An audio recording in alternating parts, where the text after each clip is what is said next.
She stood on the bridge at dusk, staring at the black water below, not because she wanted to jump, but because she had nowhere else to go.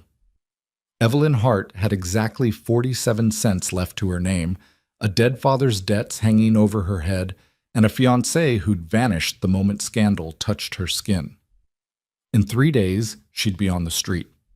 But the stranger who found her there, the quiet rancher with calloused hands and honest eyes, he didn't offer pity.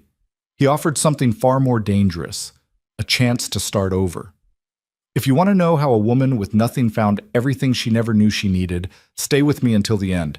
Hit that like button and comment your city below. I want to see how far this story travels. The stagecoach lurched to a stop in a cloud of dust and exhaustion, and Evelyn Hart stepped down onto the main street of Benton, Arkansas, with legs that had gone numb somewhere around the Missouri border. She didn't look back at the other passengers. The merchant's wife, who'd clutched her reticule tighter every time Evelyn shifted in her seat, or the traveling salesman who'd tried 3 times to engage her in conversation before finally giving up. She didn't watch the coach pull away toward the livery stable or wonder where any of them would sleep tonight. She already knew where she would sleep. Nowhere. The carpet bag in her hand contained everything she owned in the world: 2 dresses, one of them patched at the elbow, a hairbrush with a cracked handle, a daguerreotype of her mother, who died when Evelyn was 12, and a small leather pouch that held exactly 47 cents, the last of the money she'd scraped together by selling her mother's wedding ring to a pawnbroker in Little Rock. The ring had been worth at least $15. He'd given her 3. She'd taken it anyway, because pride was a luxury she could no longer afford. Benton wasn't much of a town. One main street, rutted with wagon tracks and lined with false-fronted buildings that seemed to lean toward each other like old men sharing gossip. A general store, a blacksmith, a saloon with piano music already spilling out despite the early hour, a church at the far end, its white steeple the tallest thing for miles, and somewhere, she hoped, a job that would let her eat.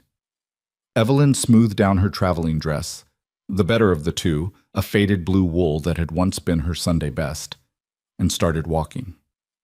The Benton Hotel sat on the corner of Main and First, 3 stories of weathered clapboard with a sign that swung in the late autumn wind. Evelyn pushed through the door and found herself in a small lobby that smelled of wood smoke and old carpet. A woman stood behind the front desk, gray hair pinned back severely, spectacles perched on the end of a sharp nose. She looked up when Evelyn entered, and her eyes made a quick assessment. The worn carpet bag, the travel-stained dress, the way Evelyn's shoulders hunched slightly forward as if bracing against a blow. "Help you?" "I'd like a room, please." Evelyn kept her voice steady. "Just for tonight. 50 cents. Evelyn's stomach dropped. She had 47 cents. 47 cents between her and the street. She swallowed. "Is there anything less expensive? A smaller room, perhaps? Or, this ain't St. Louis, miss. We got one rate." The woman's eyes narrowed slightly. "You got the money or not?" For a moment, Evelyn considered lying, considered saying yes, taking the key, and then, what? Sneaking out before dawn, adding theft to her list of sins? "I have 47 cents, she said quietly. "That's all." The woman's expression didn't change, but something in her eyes hardened. "Then I can't help you. Try the boarding house on Oak Street. Mrs. Patterson sometimes takes charity cases." Charity cases. The words hit like a slap, though Evelyn knew they were simply true. That was exactly what she was now. A charity case. A woman who couldn't pay her own way. "Thank you," she managed, and turned toward the door before the woman could see the heat rising in her cheeks. Mrs. Patterson's boarding house was a 2-story structure that had seen better days, probably sometime around the previous decade. Paint peeled from the porch railings, and the front steps sagged ominously when Evelyn put her weight on it. The woman who answered the door was stout, red-faced, and looked like she'd been interrupted in the middle of something unpleasant. "Whatever you're selling, I don't want it." "I'm not selling anything," Evelyn said quickly. "I'm looking for a room. The woman at the hotel said you sometimes—" "Can't pay, can you?" Evelyn felt her jaw tighten. "I can work. I'm a good cook, and I can clean, and I—" "Already got a cook. Already got a girl who cleans." Mrs. Patterson started to close the door. "Try the church." Reverend Morrison sometimes has, please. The word came out before Evelyn could stop it, raw and desperate in a way that made her want to bite her own tongue. Please, I just need a few days, time to find work. I'll do anything. Wash dishes, scrub floors, empty chamber pots. Mrs. Patterson paused, and for a moment something like pity flickered across her face, but then her expression hardened again. Where are you from? Little Rock. What brought you here? The question hung in the air like smoke. Evelyn could lie, could invent a story about a dead aunt or a failed romance, but lies had a way of catching up with you in small towns. She'd learned that the hard way. I needed to start over, she said carefully. Things didn't work out in Little Rock. Mrs. Patterson studied her for a long moment. What kind of things? And there it was. The question Evelyn had been dreading since she'd stepped off the stagecoach. The question that had followed her across 300 miles of rough road and sleepless nights. My father died, she said, 6 months ago. That's sad, but it ain't scandal. Mrs. Patterson crossed her arms. What else? Evelyn's fingers tightened on the handle of her carpet bag. There were debts, more than we knew about. After he was gone, the creditors came, and they... She stopped, forced herself to breathe. They took everything, the house, the furniture, my mother's china. Still not scandal, but Mrs. Patterson's voice had softened slightly. My fiancé broke off our engagement. Evelyn's throat felt like sandpaper. When he found out about the debts, about what my father had done, he said he couldn't afford to be associated with someone like me. Mrs. Patterson was quiet for a moment. What did your father do? Exactly. Evelyn looked down at her worn boots, at the dust coating the leather. He was a banker, and She swallowed hard. He'd been taking money from the accounts he managed for years. When the bank examiner came and discovered it, Her voice broke. He shot himself in his office rather than face trial. The silence stretched between them like a wire pulled too tight. That's scandal, Mrs. Patterson said finally. And I'm sorry for your troubles, truly I am. But I got a reputation to think of, and a house full of single men and widowers who don't need that kind of complication. She started to close the door again. Try the church. The door shut with a sound of terrible finality. Evelyn stood on the sagging porch for a long moment, staring at the peeling paint, feeling the autumn wind bite through her thin wool dress. Then she picked up her carpet bag and started walking again. She didn't go to the church. She couldn't bear the thought of it, sitting on a hard wooden pew while some well-meaning reverend lectured her about the wages of sin and offered her a place to sleep in exchange for her immortal soul. She'd heard enough about sin in the last 6 months, heard it whispered behind gloved hands at her father's funeral, where barely a dozen people had shown up. Heard it in the silence of her former friends, who'd crossed the street rather than acknowledge her after the scandal broke. Heard it in the cold, measured words her fiancé had used when he'd come to tell her he couldn't marry her after all. Surely you understand, Evelyn. A man in my position can't afford to be connected to this kind of thing. It's nothing personal. Nothing personal. As if 2 years of courtship, 2 years of carefully chaperoned walks and stolen glances and promises whispered over garden gates, as if all of that could be erased with a single phrase. It's nothing personal. She found herself walking without purpose, her feet carrying her down streets she didn't know, past houses where lamplight glowed warm in windows, and families sat down to suppers she could only imagine. The smell of frying onions drifted from somewhere, and her stomach clenched with a hunger that had become so familiar she barely noticed it anymore. She'd eaten half a biscuit on the stagecoach that morning. Before that, nothing for 2 days. The sun was setting by the time she reached the edge of town, painting the sky in shades of orange and purple that would have been beautiful if she'd had the capacity to appreciate beauty anymore. The main street had given way to dirt roads, and the buildings had thinned out to scattered farmhouses and empty fields waiting for spring planting. And then she saw the bridge. It wasn't much, just a wooden structure spanning a creek that had probably never been more than 10 feet wide. The water below was dark and slow-moving, choked with fallen leaves that caught the last light of day like scattered coins. Evelyn stopped walking. She didn't know why. There was nothing special about this bridge, nothing that should have made her feet refuse to carry her any further. But something in her chest had gone tight, and her breath was coming harder than it should have been, and suddenly the carpet bag in her hand felt like it weighed 100 pounds. 47 cents. That was all she had. All she was worth, less than half a dollar to show for 23 years of life.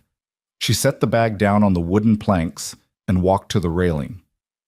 The water below was dark, reflecting nothing but the fading sky. Cold. Deep enough, maybe. Deep enough to swallow her whole if she let it. Not that she was thinking about that. She wasn't. She was just tired. So tired that the idea of taking one more step seemed impossible. Tired of walking. Tired of asking. Tired of watching doors close in her face and seeing judgment in the eyes of strangers who didn't know anything about her except the worst parts. She gripped the railing until her knuckles went white. Bit cold for a swim. The voice came from behind her, low and rough, and Evelyn spun so fast she nearly lost her balance. A man stood at the far end of the bridge, his figure dark against the dying light. Tall, broad-shouldered, a hat pulled low over his face. Her heart hammered against her ribs. I'm not easy. He held up both hands, palms out. Didn't mean to startle you. He stepped closer, and she could see him more clearly now. A face weathered by sun and wind, probably somewhere in his mid-30s. Dark hair curling from under his hat, eyes that looked almost black in the fading light, watching her with an expression she couldn't quite read. "You lost?" he asked. "No." The word came out sharper than she intended. "I know exactly where I am." "That's so." He glanced pointedly at her carpet bag, sitting abandoned on the bridge. "Because that looks like everything you own, and you're standing on a bridge at dusk, and I'm guessing you don't have a room waiting for you somewhere." Evelyn's chin came up. "That's none of your business." "Probably not." He leaned against the railing a few feet away from her, not crowding her space, but not leaving either. Still true, though. She wanted to tell him to go away, to leave her alone, to stop looking at her like he could see all the broken pieces she was trying so hard to hold together. Instead, she heard herself say, "The hotel wanted 50 cents. I have 47. He was quiet for a moment. "That's a rough spot." "I've had rougher." "I believe you." He pulled a tobacco pouch from his pocket, began rolling a cigarette with fingers that moved with practiced ease. "What's your name?" She should lie. Should give him a false name, a false story, a false everything. But she was so tired of lying, so tired of pretending to be someone she wasn't. "Evelyn? Evelyn Hart." "Cole Mercer." He lit the cigarette, and the brief flare of the match illuminated his face. Strong jaw, straight nose, lines around his eyes that might have been from squinting at the sun or might have been from something else entirely. "You got family here? Friends?" "No." "You got work?" "Not yet." He exhaled a stream of smoke that drifted away on the evening breeze. "But you're looking." "I've been looking all day. No one's hiring." She laughed, and the sound was bitter enough to taste. "Or rather, no one's hiring me." His eyes sharpened. "Why not?" And there it was again. The question that had haunted her since Little Rock, that would haunt her until she found somewhere far enough away that no one had heard the story. But something about this man, the quiet steadiness of him, the way he wasn't pushing or judging or leering, made her want to tell him the truth. "Because my father was a thief," she said flatly. "He stole money from the bank where he worked, and when they caught him, he put a pistol in his mouth rather than face the consequences. And now everyone in Little Rock knows my name, and everyone in Benton will know it soon enough," and her voice cracked. "And I can't even get a job scrubbing floors because no one wants to hire the daughter of a disgraced banker." She expected him to step back, to make his excuses and leave. That was what everyone did once they knew the truth. Instead, Cole Mercer took another long drag on his cigarette and said, "That's not your sin to carry." Evelyn stared at him. "What?" "Your father made his choices. That's on him." He flicked ash into the water below. "What's on you is what you do now." "I'm trying," she said, and hated the way her voice wavered. "I've been trying, but no one will give me a chance." "I will."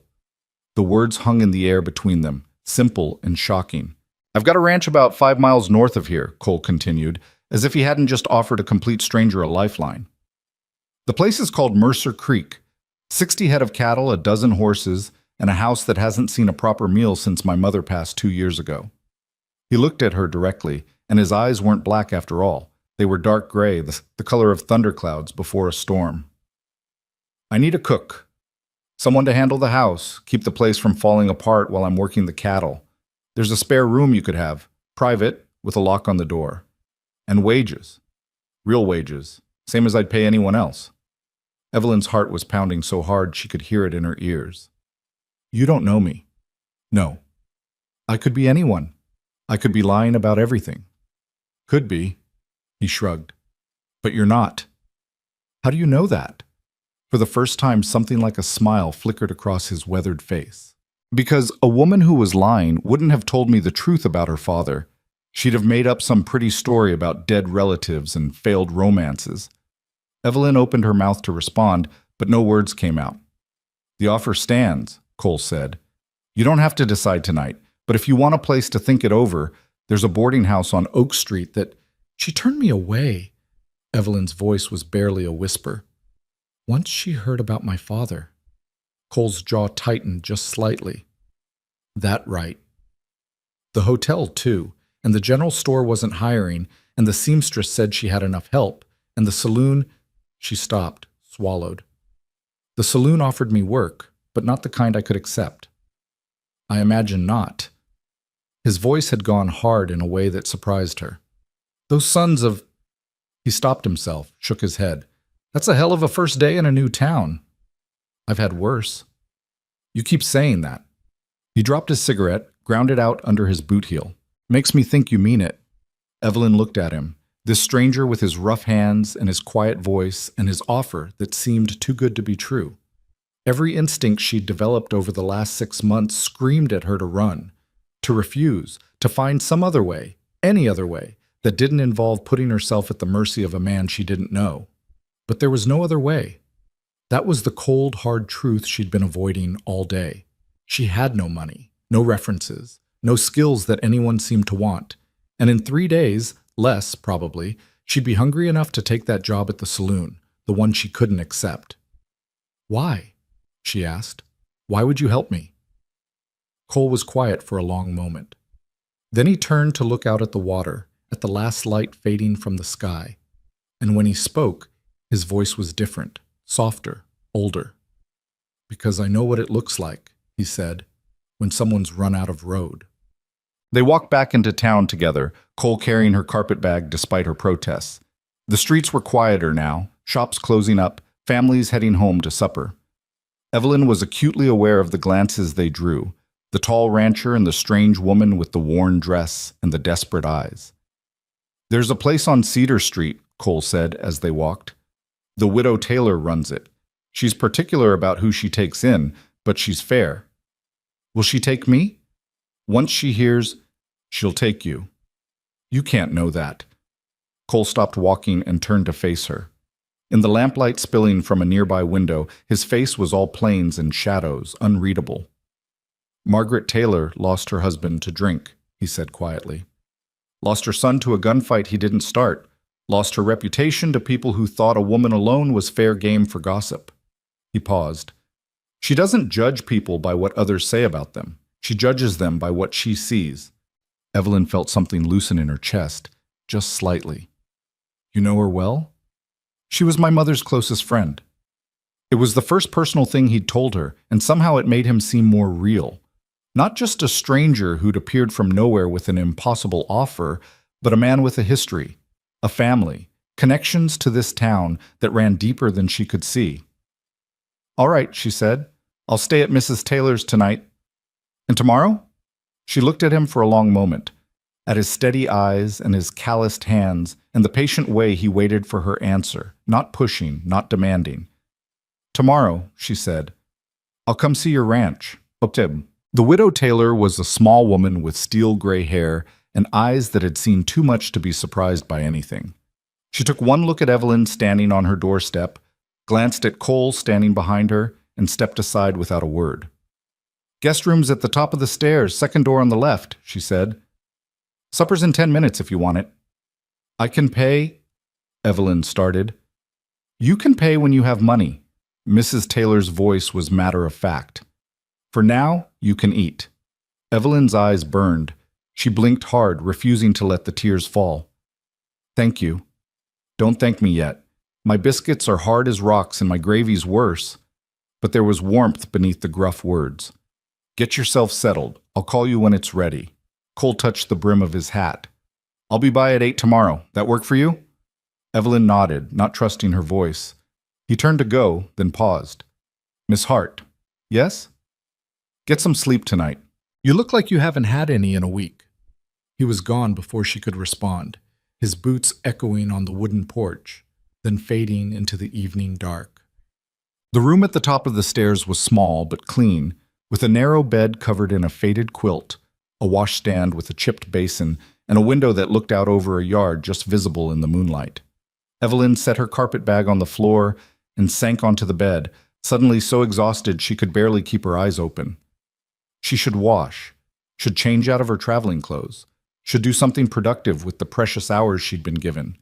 Instead, she sat there in the dark, listening to the sounds of the house around her. Mrs. Taylor moving in the kitchen below, the creak of settling timbers, the distant bark of a dog somewhere in town. She was going to work on a ranch. The thought was absurd. She'd never lived anywhere but the city, had never cooked for more than 2 people at a time, had never been alone with a man who wasn't a relative or officially courting her. And yet, Cole Mercer hadn't looked at her the way other men had looked at her since the scandal broke, hadn't leered or bargained or suggested things that made her skin crawl. He'd looked at her like she was a person who needed help, yes, but a person nonetheless. It might be a trick, might be something worse. But sitting here in this small, clean room with the promise of supper waiting downstairs, Evelyn found she didn't have the energy to be suspicious anymore. She would go to the ranch tomorrow. She would see what kind of man Cole Mercer really was. And if she didn't like what she found, if something felt wrong, if he turned out to be different from how he'd seemed on the bridge, she would leave. She'd done it before. She could do it again. Supper was simple. Salt pork and beans, with biscuits that were indeed hard as rocks. But it was hot and filling, and Evelyn ate until her stomach ached. Mrs. Taylor watched her with knowing eyes, but said nothing about her obvious hunger. Cole says you might be going out to Mercer Creek tomorrow, she said instead, pouring them both cups of coffee so strong it could strip paint. Evelyn nodded warily. He offered me work. Good. That boy's been eating his own cooking for 2 years now, and it's a wonder he hasn't poisoned himself. Something in Evelyn's chest eased at the casual tone. You've known him long? Since before he was born. His mother and I grew up together in Memphis. Mrs. Taylor wrapped her hands around her coffee cup. Sarah Mercer was the finest woman I ever knew, and she raised her son right. Whatever you've heard about men who live alone on ranches, Cole isn't that. I haven't heard anything. I just got here today. I know. Mrs. Taylor's eyes were sharp. And I know what you told Cole about your father. He told me before he left, figured you should know that I know. Evelyn's hands tightened around her own cup. And you still let me stay? Girl, I've been a widow for 15 years. I've heard every lie this town has to tell about me, and I've watched people cross the street rather than say hello. Her voice was flat. What your father did has nothing to do with who you are. Anyone who says different is a fool. For the second time that day, Evelyn felt tears threatening. She blinked them back furiously. Now, Mrs. Taylor stood, gathering the empty plates. You get some sleep. Cole will be here early, and the ride out to Mercer Creek is long enough to regret a short night. Evelyn did sleep, deeply and dreamlessly for the first time in months. When she woke, pale morning light was streaming through the window and someone was knocking on the door downstairs. She dressed quickly, choosing the better of her 2 dresses again. She'd have to wash the other one soon somehow, and pinned her hair back with hands that trembled slightly. When she looked in the small mirror above the washstand, she saw a woman she barely recognized. Thin, pale, with shadows under her eyes that wouldn't fade no matter how much she slept, but alive. Still alive. She picked up her carpet bag and went downstairs. Cole was waiting in the parlor, hat in hand, talking quietly with Mrs. Taylor. He turned when Evelyn entered, and something flickered across his face. Surprise, maybe, at seeing her in daylight. Or maybe something else entirely. "Morning," he said. "You ready?" "Yes." "There's breakfast on the table," Mrs. Taylor cut in. "And don't you dare refuse it, girl. It's a long ride and you need the fuel." Evelyn ate the eggs and toast as quickly as she could without choking, aware of Cole's patient presence near the door. When she was done, she thanked Mrs. Taylor with words that felt inadequate and followed Cole out into the cold morning air. A wagon waited at the gate, pulled by a bay horse that stood quietly, breath steaming in the chill. Cole helped Evelyn up onto the seat, his hand warm and steady under her elbow, then climbed up beside her and took the reins. "It's about an hour's drive," he said. "You can ask me anything you want along the way." She had 100 questions, 1,000. But as the wagon pulled away from the Widow Taylor's house and the town of Benton slowly fell behind them, only one seemed to matter. "Why cooking?" she asked. "Why not just hire a ranch hand?" Cole was quiet for a long moment, watching the road ahead. "I've got hands," he said finally. "2 of them. Good men, both. They help with the cattle, the fencing, the things that need more than one person." He paused. "But a house needs something else. Needs someone to make it more than just a place to sleep between work days." "And you think I can do that?" He glanced at her, and in the morning light his gray eyes were almost silver. "I think you need a place to belong as much as my house needs someone to belong to it." Evelyn looked away, toward the rolling hills and bare trees and endless sky. Her chest felt tight. "I might disappoint you," she said quietly. I wasn't raised for this kind of work." "Then you'll learn." His voice was matter-of-fact. "Same as everyone else." She wanted to argue, wanted to list all the reasons this was a terrible idea, all the ways she could fail, all the disasters waiting just around the corner. Instead, she found herself saying, "Tell me about the ranch." And as the wagon rattled down the dirt road toward whatever waited ahead, Cole Mercer began to talk. Mercer Creek sat in a valley between 2 low hills, sheltered from the worst of the wind and watered by the creek that gave it its name. The house was a 2-story structure of weathered wood and stone, with a porch that wrapped around 2 sides and windows that caught the morning sun. Behind it stood a large barn, a smaller outbuilding that might have been a bunkhouse and a series of fenced corrals where horses moved restlessly, their coats shining in the cold light. It was beautiful in a rough and practical way. Not grand, not elegant, nothing like the fine houses Evelyn had grown up around in Little Rock, but solid, real, a place that had been built to last. "The hands are out checking fence line," Cole said as he helped her down from the wagon. "You'll meet them at supper. For now, let me show you the house." The inside was exactly what she'd expected, and somehow not at all. The furniture was good quality but worn, well used by years of daily life. The kitchen was large, dominated by a cast-iron stove that looked like it hadn't been properly cleaned in months. Dust lay thick on surfaces, and the windows were clouded with grime. But there were also touches of something softer. A quilt draped over the back of a chair, its colors faded but its stitching still perfect. Dried flowers in a vase on the mantel, long since dead but carefully preserved. A woman's bonnet hanging on a hook by the door, as if its owner might come back for it any moment. "My mother's things," Cole said quietly, following her gaze. I haven't been able to." "You don't have to explain." Evelyn's voice was soft. "I understand."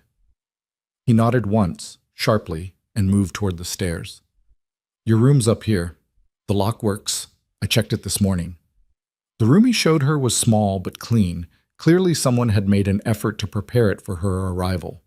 A bed with a fresh quilt, a dresser with a small mirror, a window that looked out over the valley. "I'll leave you to settle in," Cole said. "When you're ready, the kitchen's yours. There's food in the larder, such as it is. We usually eat around noon, and again at sunset." He was almost out the door when she called after him. "Mr. Mercer?" He turned. "Thank you," she said, for all of this." Something shifted in his expression. Not quite a smile, but close. "Don't thank me yet," he said, echoing Mrs. Taylor's words from the night before. "You haven't tried my coffee." And then he was gone, boots heavy on the stairs, leaving Evelyn alone in a room that might become hers, in a house that might become home, if she was brave enough to let it. She found the larder stocked with basics: flour, sugar, salt, dried beans, a few precious jars of preserved fruit. There was a side of bacon hanging in the smokehouse, and eggs in a basket on the counter, still warm from the henhouse. It wasn't much, but it was enough. Evelyn had never cooked for ranchers before. Had never cooked for anyone but herself and her father, really. Their house in Little Rock had always had servants until the money ran out. But she'd learned in those last desperate months before she'd fled how to make simple meals stretch, how to turn scraps into something edible, how to survive on less than she'd ever thought possible. She rolled up her sleeves, lit the stove, and got to work. By noon, she had a pot of soup simmering on the stove. Nothing fancy, just beans and bacon and the last of some dried herbs she'd found in a jar on the shelf. Fresh biscuits were cooling on the counter, golden and flaky, in a way that made her almost proud. She'd scrubbed the worst of the grime from the stovetop and cleared the cobwebs from the corners of the ceiling. When Cole came in from the cold, stamping snow from his boots, he stopped in the doorway and stared. "Something wrong?" Evelyn asked, suddenly self-conscious. "No." His voice was rough. It smells like it used to, when my mother was alive." She didn't know what to say to that, so she ladled soup into a bowl and set it on the table. "Eat," she said, "before it gets cold." He ate in silence, and she tried not to watch, busying herself with cleaning up the cooking mess. But she couldn't help noticing the way his shoulders gradually relaxed, the way the tension seemed to drain out of him with each bite. "This is good," he said finally. "Really good. It's just soup. It's the first real meal I've had in months." He looked up at her, and there was something in his eyes she couldn't name. "Thank you, Miss Hart." "Evelyn," she said before she could stop herself, "if I'm going to be living here, you should probably call me Evelyn." "Evelyn." He nodded slowly. "Then you should call me Cole."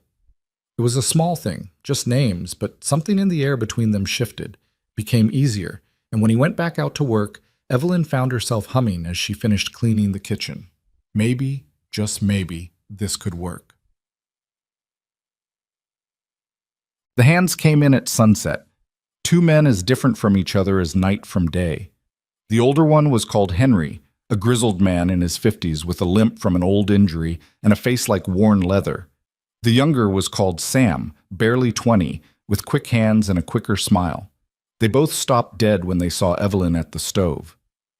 "Boss said he was bringing someone back from town," Henry said slowly, "but he didn't say it was a lady," Sam finished, eyes wide. "This is Miss Hart," Cole said from the doorway. "She's going to be handling the house and the cooking. You'll treat her with respect." "Yes, sir." Henry pulled off his hat. "Ma'am, it's an honor." "The honor's mine," Evelyn managed. "Supper's almost ready." They ate around the big table in the kitchen, a table meant for a family, she realized, that had sat empty for too long. The conversation was awkward at first, the men clearly unsure what to make of her presence.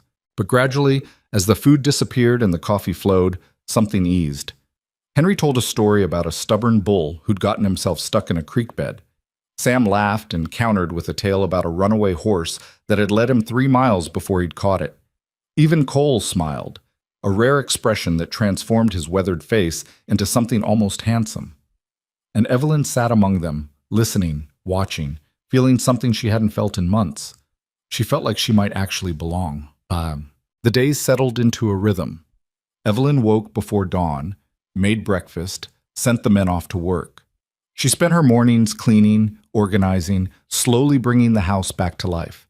She cooked lunch, then dinner, then fell into bed exhausted and somehow content. It wasn't easy. The work was harder than anything she'd ever done. Hauling water from the pump, scrubbing floors on her hands and knees, kneading bread until her arms ached. But there was satisfaction in it, too, in watching the house transform under her hands, in seeing the surprise and pleasure on Cole's face when he came in to find fresh curtains on the windows or wildflowers on the table. She was earning her keep, not with her father's name or her former fiancé's connections, but with her own 2 hands. And slowly, almost without noticing, she began to heal. The weight she'd been carrying, The shame, the fear, the constant waiting for judgment started to lift. Out here, 5 miles from town, none of that seemed to matter. Cole didn't care about her father's scandal. Henry and Sam treated her like the lady of the house, with a respect that never felt forced or false. For the first time since her world had collapsed, Evelyn started to think about the future. It was 3 weeks into her time at Mercer Creek when the first snow came. Evelyn was in the kitchen rolling out dough for a pie when she heard Cole's boots on the porch. She looked up as he came in, snow dusting his shoulders and hat. "It's coming down hard," he said. "Might be a bad one." "Will the cattle be all right?" Something flickered in his eyes, surprise maybe that she would ask. "We brought the herd into the lower pasture this morning. They'll be fine." "And the hands?" "Sent them to the bunkhouse with enough supplies to wait it out." He pulled off his gloves, moved toward the stove to warm his hands. Might be snowed in for a few days. Evelyn's heart gave a strange little skip. "Oh." "You'll be safe," he said quickly. "The house is solid, and we've got plenty of food. I just thought you should know."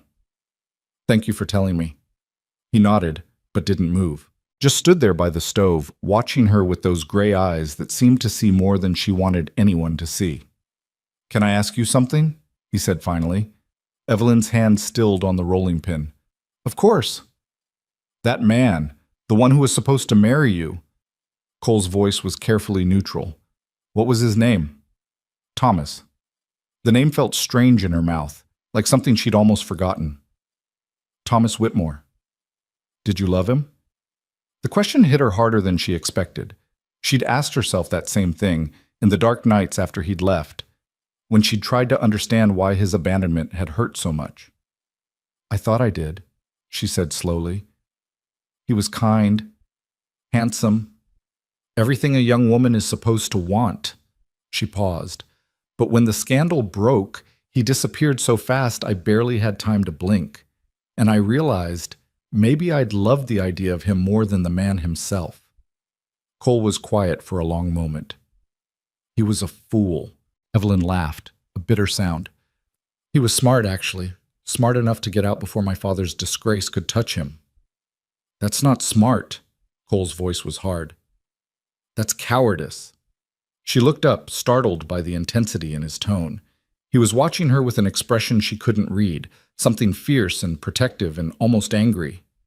"A real man doesn't run when things get hard," he said. "A real man stands by the people he's given his word to, no matter what."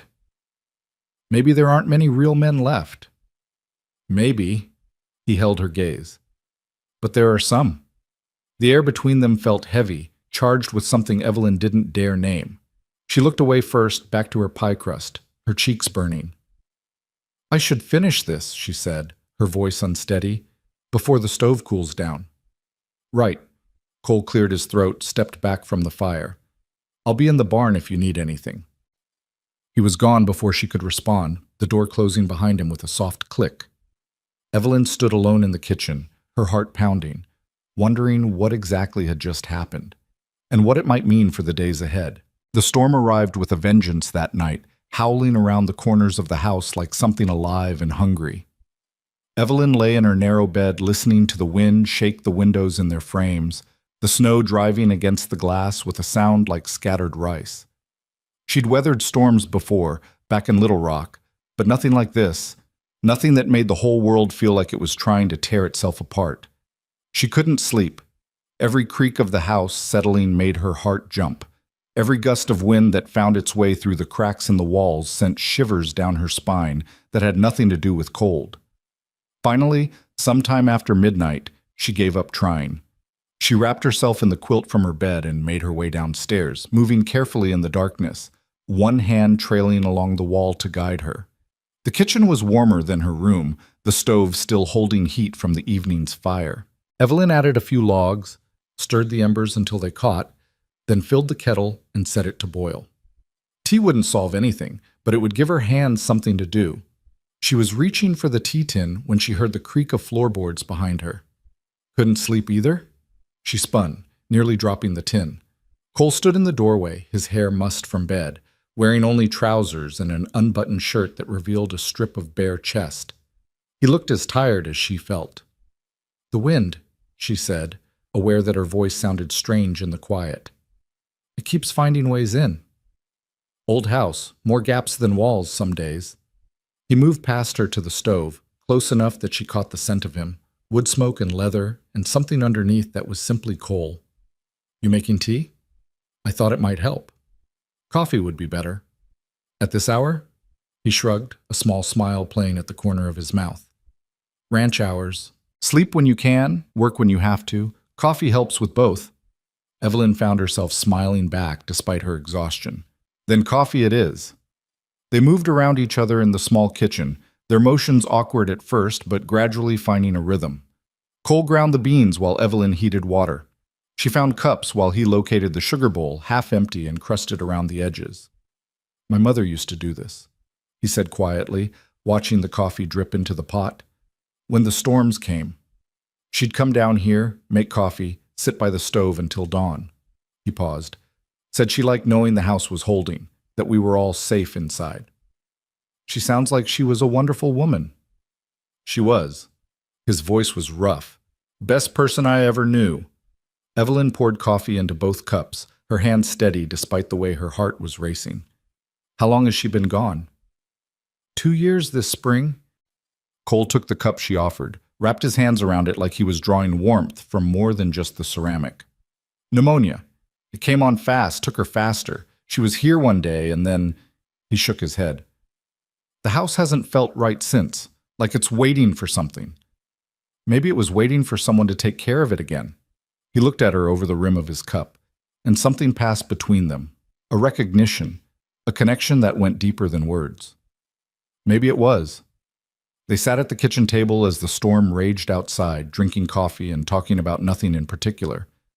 Cole told her about growing up on the ranch, about learning to ride before he could walk, about the summers spent chasing cattle through creek beds and the winters huddled by the same stove, listening to his mother's stories. Evelyn found herself sharing things she'd never told anyone, memories of her mother, who'd died when she was 12, and the slow unraveling of her father in the years after. "I should have seen it," she said, staring into her empty cup. "The drinking, the late nights at the bank, the way he'd sometimes look at me like he was already gone." Her voice caught. "But I didn't want to see it. I wanted to believe everything was fine." "That's not your fault." Cole's voice was gentle. "We all want to believe the people we love are who we need them to be. But if I'd paid more attention, maybe I could have stopped him. Maybe I could have—" "You couldn't have stopped anything." He reached across the table, and before she could react, his hand was covering hers, warm, rough, impossibly steady. "Whatever demons your father was fighting, they were his to fight, not yours." Evelyn looked down at their joined hands, at his calloused fingers against her pale skin. She should pull away, should maintain the proper distance between employer and employee, between a man and a woman who were not married, were not even courting. Instead, she turned her hand over so their palms met. "Thank you," she whispered, "for understanding." "For what it's worth," Cole said, his thumb tracing a small circle against her wrist. "I think you're braver than you know. It takes courage to start over, to walk away from everything you knew and try to build something new. Or desperation. Sometimes they're the same thing." The wind howled outside, rattling the windows, but here in the kitchen, wrapped in warmth and the scent of coffee, Evelyn felt safer than she had in months, years maybe. Since before her mother died, before her father started his slow descent into madness. "We should try to sleep," she said finally, though she made no move to pull her hand away. "Probably." Cole didn't move either. They sat there for another long moment, the fire crackling in the stove, the storm raging beyond the walls. Then, slowly, Cole released her hand and stood. "Good night, Evelyn." "Good night, Cole." He paused at the doorway, looking back at her with an expression she couldn't quite read. "Thank you. For the coffee. And the conversation. Any time." He nodded once, then disappeared into the darkness of the hallway. Evelyn sat alone in the kitchen, her hand still tingling where he'd touched it, and wondered what she was getting herself into. The storm lasted 3 days. 3 days of howling wind and driving snow, of mornings spent digging paths from the house to the barn, and evenings huddled by the fire, waiting for the world to settle. Cole checked on the cattle twice a day, coming back with snow in his hair and ice in his beard, stamping his boots on the porch while Evelyn waited with hot coffee and warm food. They fell into a rhythm, the two of them. Evelyn cooked and cleaned while Cole worked. They met at meals and in the evening, sitting by the fire while the storm raged outside. He taught her to play poker, laughing at her terrible bluffs. She read aloud from his mother's collection of books, her voice filling the silence of the old house. And slowly, without either of them acknowledging it, something changed. It was in the way Cole's eyes lingered on her when he thought she wasn't looking, in the way her heart jumped every time she heard his boots on the porch, in the careful distance they maintained between their bodies, as if both of them knew that one touch could set fire to something neither was ready to name. On the third night, when the storm had finally begun to ease, they sat together in the parlor. Cole had built a fire that crackled and popped, sending shadows dancing across the walls. Evelyn was curled in the chair that had been his mother's, a book open in her lap that she'd stopped pretending to read. "Can I ask you something?" she said suddenly. Cole looked up from the harness he was mending. "Always." "Why haven't you married?" The question hung between them like smoke. She watched him set down the harness, watched his hands still against the leather. "That's a personal question. You don't have to answer." He was quiet for a long moment, staring into the fire. When he spoke, his voice was distant, like he was talking about someone else entirely. "There was someone once, a woman in town named Vivian Whitmore. Her family owns half the county, or thinks they do. We courted for about a year back when I was younger and stupid enough to think money and breeding mattered." Evelyn's breath caught. Whitmore. The same name as her former fiancé. She filed that away, unsure what it meant. "What happened?" Cole's jaw tightened. "She wanted me to sell the ranch, move to town, become the kind of man who wears suits and sits in offices and lets other people do the real work." He shook his head. "I told her this land was my blood, same as it was my father's and his father's before him, that I'd sooner cut off my own arm than sell it to some stranger. And she didn't understand. She said I was wasting my life out here, that I could be someone important if I just gave up this foolish dream of being a rancher." His voice hardened. "I told her that a man who gives up his dreams to please a woman isn't a man at all. We parted ways after that." "I'm sorry." "Don't be." He looked at her, and the fire reflected in his gray eyes like trapped stars. "It was the right choice. I just didn't know it at the time." Evelyn nodded slowly, understanding more than he was saying. She knew what it was like to be with someone who wanted you to be something you weren't, who saw your worth only in terms of what you could become, never who you already were. "For what it's worth," she said quietly, "I think you made the right choice too." "Yeah?" A ghost of a smile crossed his face. "Why's that?" "Because this place is beautiful. The land, the house, the life you've built here." She gestured around them, at the worn furniture and the crackling fire, and the snow still visible through the window. "I can't imagine you anywhere else. You belong here." Cole stared at her for a long moment, something shifting in his expression. Then he stood, crossed the distance between them, and knelt beside her chair. "Evelyn." His voice was rough. "I need to tell you something." Her heart was pounding so hard she could barely hear him. "What?"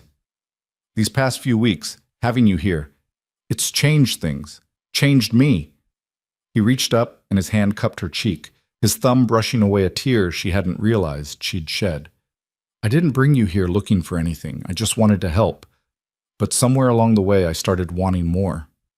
"Cole, you don't have to say anything. I know you've been hurt. I know you came here running from something, not running towards something. But I need you to know that whatever this is between us, it's real for me." His eyes searched hers. "And I think it might be real for you too." She should pull away, should remind him of all the reasons this was a terrible idea, her past, her reputation, the scandal that would follow her wherever she went. She should protect them both from the heartache that was surely waiting just around the corner. Instead, she leaned into his touch and whispered, "It's real." Cole exhaled like he'd been holding his breath for years. Then slowly, giving her every chance to pull away, He leaned in and pressed his lips to hers. The kiss was gentle at first, tentative. Two people who'd been alone for too long, learning each other for the first time. But then Evelyn's hand found his collar, pulled him closer, and the kiss deepened into something fierce and hungry and achingly tender all at once. When they finally broke apart, both of them breathing hard, Cole rested his forehead against hers. "I've wanted to do that since the first night," he admitted. "When you told me about your father on that bridge, I wanted to hold you and tell you everything would be all right. Why didn't you?" "Because you would have run, and I wasn't willing to risk losing you before I had a chance to know you." She laughed softly, the sound catching in her throat. "I probably would have run." And now? Evelyn thought about it. About the woman she'd been 3 weeks ago, standing on that bridge with 47 cents to her name and nowhere to go. About the woman she was becoming here in this house with this man who saw her as she really was. Now I'm exactly where I want to be. The days that followed the storm were unlike anything Evelyn had experienced before. The world outside was buried under 3 feet of snow, pristine and glittering in the winter sun. But inside the house, everything felt transformed. Cole was different with her now. Not demanding, not possessive, just present in a way he hadn't been before. He found excuses to be in the kitchen while she cooked, asking about recipes or sharing stories about his mother's cooking. He reached for her hand when they sat by the fire in the evenings, his thumb tracing absent patterns on her palm. And every morning, when she came downstairs to start breakfast, he was already there with coffee made and the stove stoked, as if he couldn't bear to let a single moment pass without seeing her. They didn't talk about the future. Not yet. The kiss had opened a door between them, but neither was quite ready to step through it completely. There were still too many unknowns, too many questions that would need answers once the snow melted and the world intruded again. But for now, in the cocoon of the storm's aftermath, they were simply two people learning what it meant to belong to each other. Henry and Sam dug their way out of the bunkhouse on the 4th morning, appearing at the kitchen door with snow in their beards and grins on their faces. "Thought we'd starve to death over there," Henry said, stamping his boots. "Nothing but jerky and cold beans for 3 days." "Poor things," Evelyn replied, already reaching for the bacon. "Sit down. Breakfast will be ready in 10 minutes. The older man's eyes flickered between Evelyn and Cole, who was sitting at the table with a cup of coffee, watching her move around the kitchen with an expression that was far too soft for a ranch boss looking at his cook. Henry said nothing, but the knowing look he exchanged with Sam spoke volumes. Life on the ranch resumed its normal rhythm, or tried to. The cattle needed checking, fences needed mending, horses needed exercising after days cooped up in the barn. Cole worked from dawn until dusk, and Evelyn filled her hours with cooking and cleaning and the endless small tasks that kept a household running. But the evenings belonged to them. After supper, once Henry and Sam had retreated to the bunkhouse, Cole and Evelyn would sit by the fire in the parlor. Sometimes they talked about their pasts, their hopes, the lives they'd imagined for themselves before reality intervened. Sometimes they sat in comfortable silence, her head on his shoulder, his arm around her waist, watching the flames dance. And sometimes, when the night grew late and the fire burned low, he would kiss her in a way that made her forget everything except the taste of his lips and the strength of his arms around her. It was on one of those evenings, about a week after the storm, that Cole finally said the words she'd been dreading and hoping for in equal measure. "I want you to stay." Evelyn's heart lurched. "I am staying. I work here." "That's not what I mean." He shifted so he could look at her directly, his gray eyes serious. "I want you to stay as more than my cook, more than someone who lives in my house and shares my meals." He took a breath. "I want you to stay as my wife." The word hung between them, heavy with meaning. "Cole," she pulled back slightly, needing space to think. "We've only known each other a month." "I know. And I came here with nothing, no dowry, no prospects, no reputation worth having. The whole town probably thinks I'm—" "I don't care what the town thinks." His voice was fierce. "I care what you think. I care what's real between us, here, in this house." He reached for her hands, held them tight. "Tell me I'm wrong. Tell me you don't feel what I feel, and I'll never mention it again. But if there's even a chance—" There's more than a chance. The words came out before she could stop them. Cole, I've been falling for you since the night you found me on that bridge. Every day I spend here, every moment we share, I fall a little further. She felt tears threatening and blinked them back. But that's exactly why I'm scared. Because the last time I let myself believe in something good, it was ripped away. And I don't know if I could survive that again. You won't have to. He cupped her face in his hands, his thumbs brushing away the tears she couldn't hold back. I'm not Thomas. I don't run when things get hard. I don't abandon the people I've given my word to. His eyes bore into hers. If you say yes, I'll spend the rest of my life proving to you that you made the right choice. She wanted to believe him, wanted it so badly that it hurt, but the fear was still there, coiled in her chest like a snake waiting to strike. Can I have time? She whispered. Not much. Just time to be sure. Cole nodded slowly, and though disappointment flickered in his eyes, his voice was gentle. Take all the time you need. I'm not going anywhere. He kissed her forehead, soft and lingering, then released her hands and stood. I should check the stove before bed. Make sure the fire's banked properly. She watched him go, her heart breaking and healing all at once. December arrived with more snow and bitter cold, and the ranch settled into the quiet rhythms of winter. There was less work to be done outside. The cattle were in the winter pasture, the horses warm in the barn, but more time spent inside preparing for the holiday that loomed on the calendar like a question mark. Evelyn had never particularly liked Christmas. As a child, it had been fine. Presents and special meals and her mother's voice singing carols by the fire. But after her mother died, the holiday had become just another reminder of everything she'd lost. Her father had stopped celebrating entirely, preferring to spend Christmas Day at the bank, alone with his ledgers and his secrets. Now, though, something stirred in her chest when she thought about the holiday. Something that felt suspiciously like hope. We should decorate, she said one morning, looking around the bare parlor. Cole looked up from his coffee. Decorate? For Christmas. It's less than 2 weeks away, and this house looks like... She trailed off, not wanting to say it looked like a place where no one had celebrated anything in years. Like a place that forgot how to be happy, Cole finished for her. That's what my mother used to say. She'd start decorating the day after Thanksgiving, and by Christmas Eve you couldn't walk 2 feet without running into a ribbon or a wreath. That sounds wonderful. It was. His voice was soft.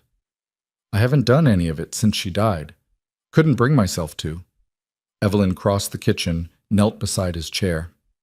Would you let me? Try to bring some of that back? He looked at her for a long moment, something shifting in his expression. Then he nodded once, sharply. The decorations are in the attic, Mother's things. I haven't touched them, but... He cleared his throat.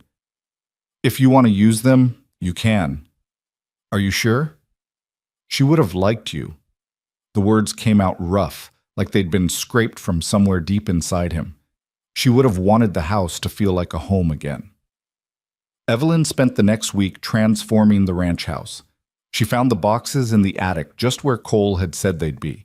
Dusty, but carefully packed, each item wrapped in tissue paper like precious treasure. There were ribbons and wreaths, candle holders and carved wooden ornaments, a set of hand-embroidered stockings with names stitched on the cuffs. Sarah, Robert, Cole. She hung the wreaths on every door, draped the ribbons along the mantel, filled the windows with candles that glowed warm and golden in the winter twilight.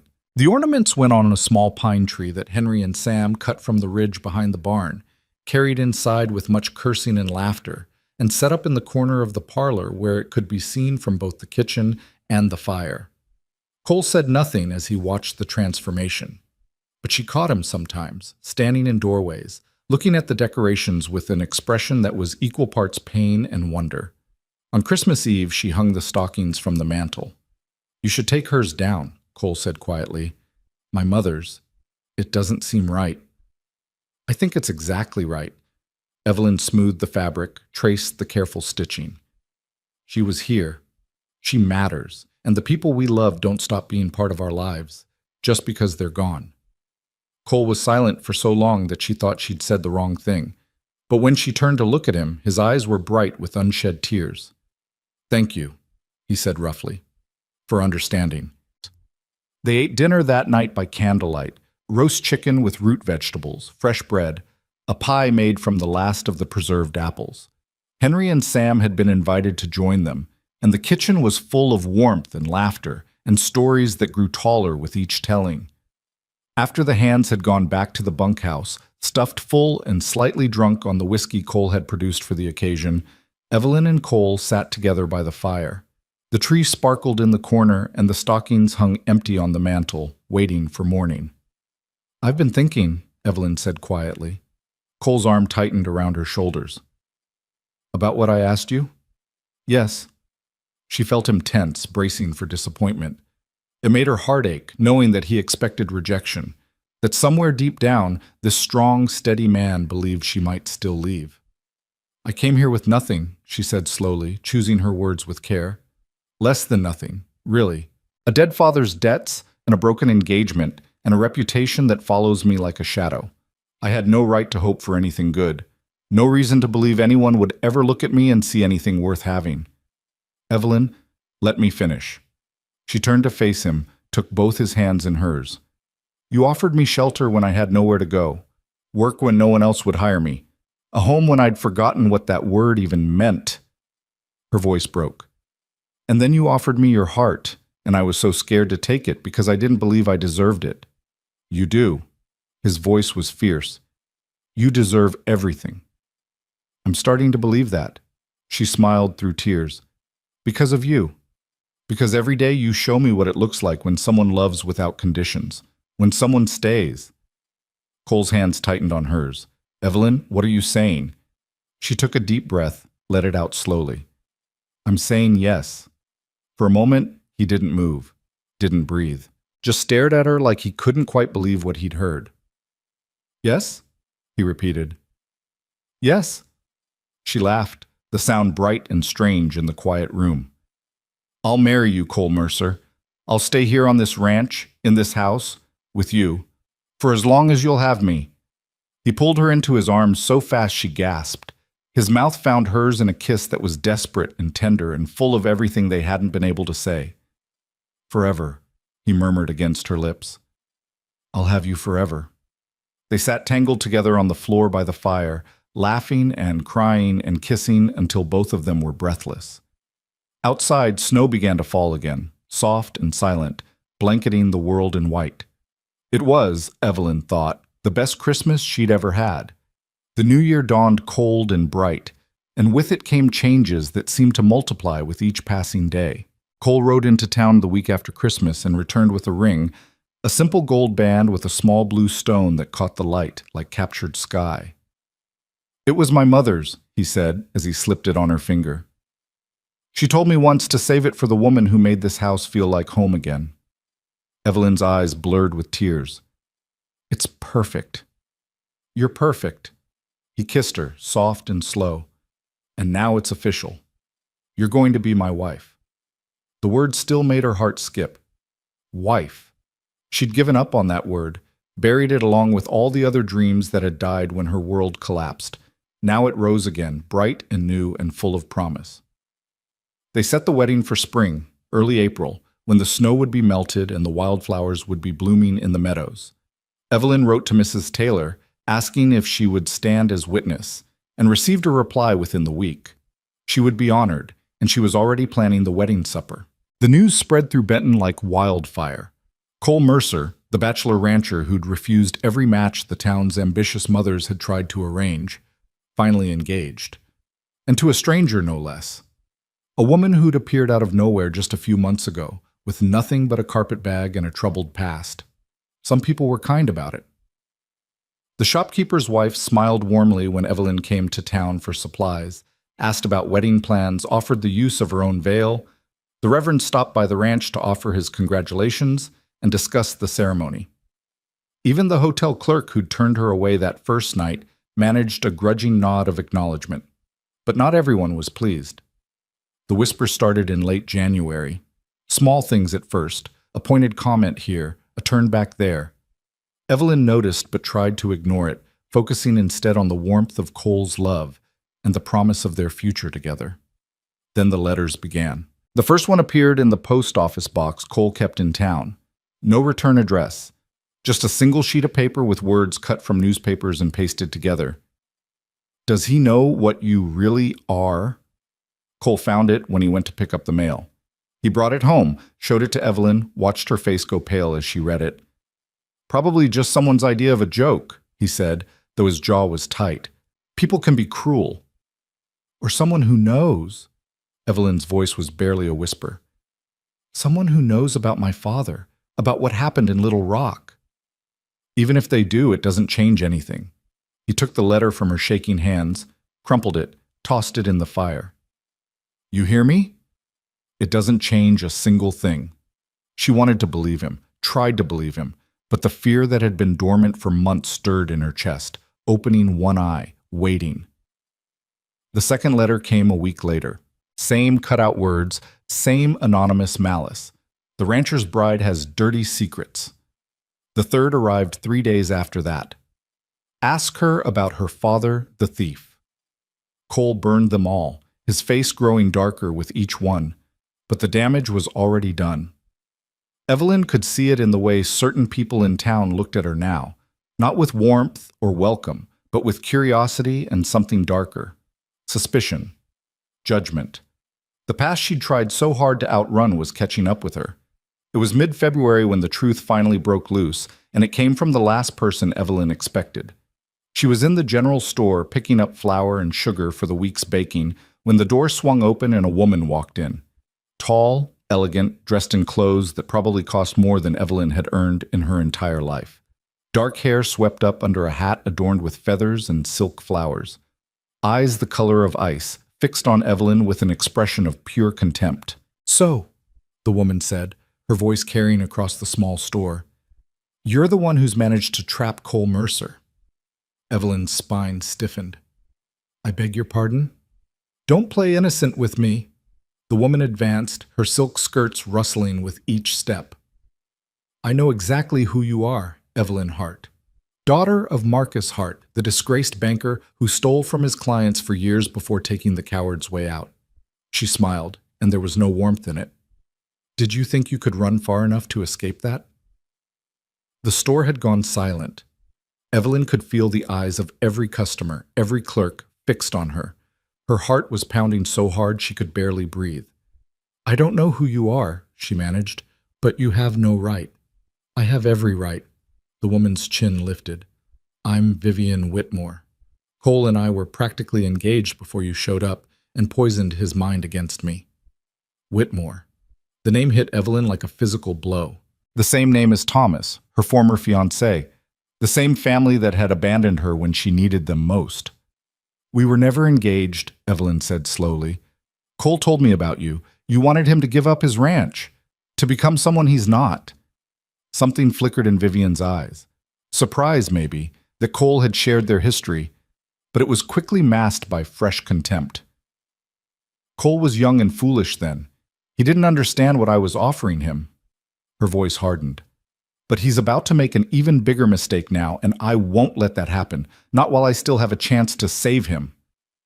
Save him from what? From you. Vivian stepped closer, close enough that Evelyn could smell her expensive perfume. I know everything about you, Miss Hart, every sordid detail. And by the time I'm done, so will everyone in this town. She swept out of the store without another word, leaving Evelyn standing alone in the middle of the aisle, surrounded by witnesses who would spread this story before sundown. The ride back to the ranch felt endless. Evelyn's hands shook on the reins, and the winter wind cut through her coat like it was made of paper. She kept hearing Vivian's voice in her head. I know everything about you, everything. Cole was in the barn when she arrived, working with one of the horses. He looked up when she came in, and his expression shifted immediately from welcome to concern. What happened? She told him. All of it. Vivian Whitmore in the general store, the accusations, the threat, the promise to expose every detail of her past to the entire town. Cole listened in silence, his jaw growing tighter with each word. When she finished, he pulled her into his arms and held her so tight she could barely breathe. I'm sorry, she whispered against his chest. I'm so sorry. I thought I could outrun it. I thought if I just came far enough, started over completely. Stop. His voice was rough. Don't apologize for something that isn't your fault. But Vivian Whitmore is a bitter woman who can't accept that I didn't want her. He pulled back, cupped her face in his hands. She doesn't get to decide our future. She doesn't get to destroy what we're building. Not her, not anyone. She said she knows everything about my father, about Little Rock. Let her know. Let the whole town know. His eyes blazed. None of it changes who you are. None of it changes how I feel about you. Evelyn searched his face, looking for doubt, for hesitation, for any sign that he was simply saying what she needed to hear. She found nothing but fierce, unwavering love. You really don't care? She whispered. I care about you. He kissed her forehead. I care about our future. I care about the life we're going to build together on this ranch. Another kiss, on each cheek. What I don't care about is gossip or scandal or the opinions of small-minded people who have nothing better to do than tear others down. She closed her eyes, let his words wash over her like warm water. I love you, she said. I love you so much it terrifies me. Good. She could hear the smile in his voice. That means you understand exactly how I feel. The week that followed was tense, waiting for the other shoe to drop. Evelyn tried to go about her normal routine, cooking, cleaning, caring for the house, but her ears were always straining for the sound of a horse approaching, the knock at the door that would signal the arrival of whatever disaster Vivian Whitmore was planning. Cole was solid as always, a steady presence that kept her anchored when her fears threatened to pull her under. He never mentioned Vivian or the scene in the store, but she caught him sometimes checking the road to town, his hand resting on the rifle he kept by the door. The storm broke on a Thursday afternoon. Evelyn was in the kitchen, kneading bread, when she heard hooves outside. Lots of hooves, more than just one rider. She wiped her hands on her apron and moved to the window, her heart already racing. A small crowd had gathered in front of the house. Maybe a dozen people, including several she recognized from town, the hotel clerk, the seamstress, a few of the shopkeepers. And at their head, seated on a beautiful black horse, was Vivian Whitmore. Cole came out of the barn at a run, Henry and Sam close behind him. He positioned himself between the crowd and the house, feet planted, arms crossed. "This is private property," he said, his voice carrying clearly in the cold air. "You're not welcome here. We've come to deliver a message." Vivian's voice was smooth, practiced, the voice of someone who'd been rehearsing this moment. "The good people of Benton want you to know what kind of woman you've brought into their midst." "I know exactly what kind of woman Evelyn is." "Do you?" Vivian produced a sheet of paper from her saddlebag, unfolded it with deliberate care. "Did you know her father stole over $50,000 from the families he was supposed to be helping? Did you know he left widows and orphans destitute while he gambled their money away?" She smiled coldly. "Did you know she was engaged to my cousin Thomas, and he broke it off the moment he discovered who her father really was?" A murmur ran through the crowd. Evelyn watched from the window, her hands pressed against the glass, bile rising in her throat. "I know all of it," Cole said flatly. "She told me herself, before she ever set foot on this ranch." Vivian's smile faltered just slightly. "And you still—" "I still asked her to marry me. I still want her as my wife. Because unlike some people, I judge others by who they are, not who their fathers were." "She's a liar," Vivian pressed. "A deceiver. She came here pretending to be something she's not. She came here with nothing," Cole cut in, his voice rising. 47 cents to her name and nowhere to sleep. She could have lied, could have made up any story she wanted. Instead, she told me the truth. The whole ugly truth, even though she knew it might make me turn her away. He turned to face the crowd, and something in his posture changed, became larger somehow, more commanding. "That took more courage than any of you have ever shown. So if you want to judge her for her father's sins, you can go right ahead. But you'll do it from beyond my property line, or you'll answer to me." Silence fell over the crowd. Some of them shifted uncomfortably, no longer quite so certain of their righteous purpose. Others exchanged glances, reconsidering their presence here. Vivian's face had gone red with fury. "You're making a mistake, Cole Mercer. When this scandal destroys you, don't say I didn't warn you." The only scandal here is a bitter woman who can't accept rejection. Cole's voice was cold. Now get off my land before I forget my manners. For a long moment, nobody moved. Then, slowly, the crowd began to disperse, some heading back toward town, others lingering at the edge of the property as if unsure what to do next. Vivian sat rigid on her horse, staring at Cole with an expression of pure hatred. "This isn't over," she said finally. "Yes, it is." Cole turned his back on her and walked toward the house. Evelyn was waiting on the porch when he reached her. She was shaking, tears streaming down her face, but she stood tall and didn't try to hide. "You heard?" he asked. "Everything." He climbed the steps, stopped in front of her. "I meant every word." "I know." She reached for him, and he pulled her close. "I know you did." They stood there together as the last of the crowd melted away, as Vivian Whitmore finally turned her horse and rode off in a cloud of fury and humiliation. The sun was setting, painting the snow in shades of pink and gold, and somewhere in the distance a hawk called out across the empty sky. "I'm tired of hiding," Evelyn said against his chest. "Tired of being afraid of what people think." "Then don't hide anymore." Cole pulled back, looked into her eyes. "Stand with me. Face them all, and let them see what we're made of." She thought about it, about the woman she'd been 6 months ago, broken and desperate and certain that happiness was something that happened to other people, about the woman she was becoming, here on this ranch, with this man who'd seen her at her worst and loved her anyway. "Together," she said. "Together," he agreed. And as they walked inside, leaving the chaos of the day behind them, Evelyn felt something shift in her chest. A weight lifting, a door opening. The past would always be there, but it no longer had the power to define her future. The days following Vivian's failed ambush passed in a strange kind of quiet. Evelyn kept waiting for the next attack, the next whispered campaign, the next attempt to tear apart everything she and Cole were building. But the silence stretched on, broken only by the ordinary sounds of ranch life. Cattle lowing in the pasture, horses stamping in the barn, the crackle of fire in the stove as she cooked the evening meals. It was Cole who finally explained why. "Vivian overplayed her hand," he said one evening, sitting at the kitchen table while Evelyn kneaded dough for the next day's bread.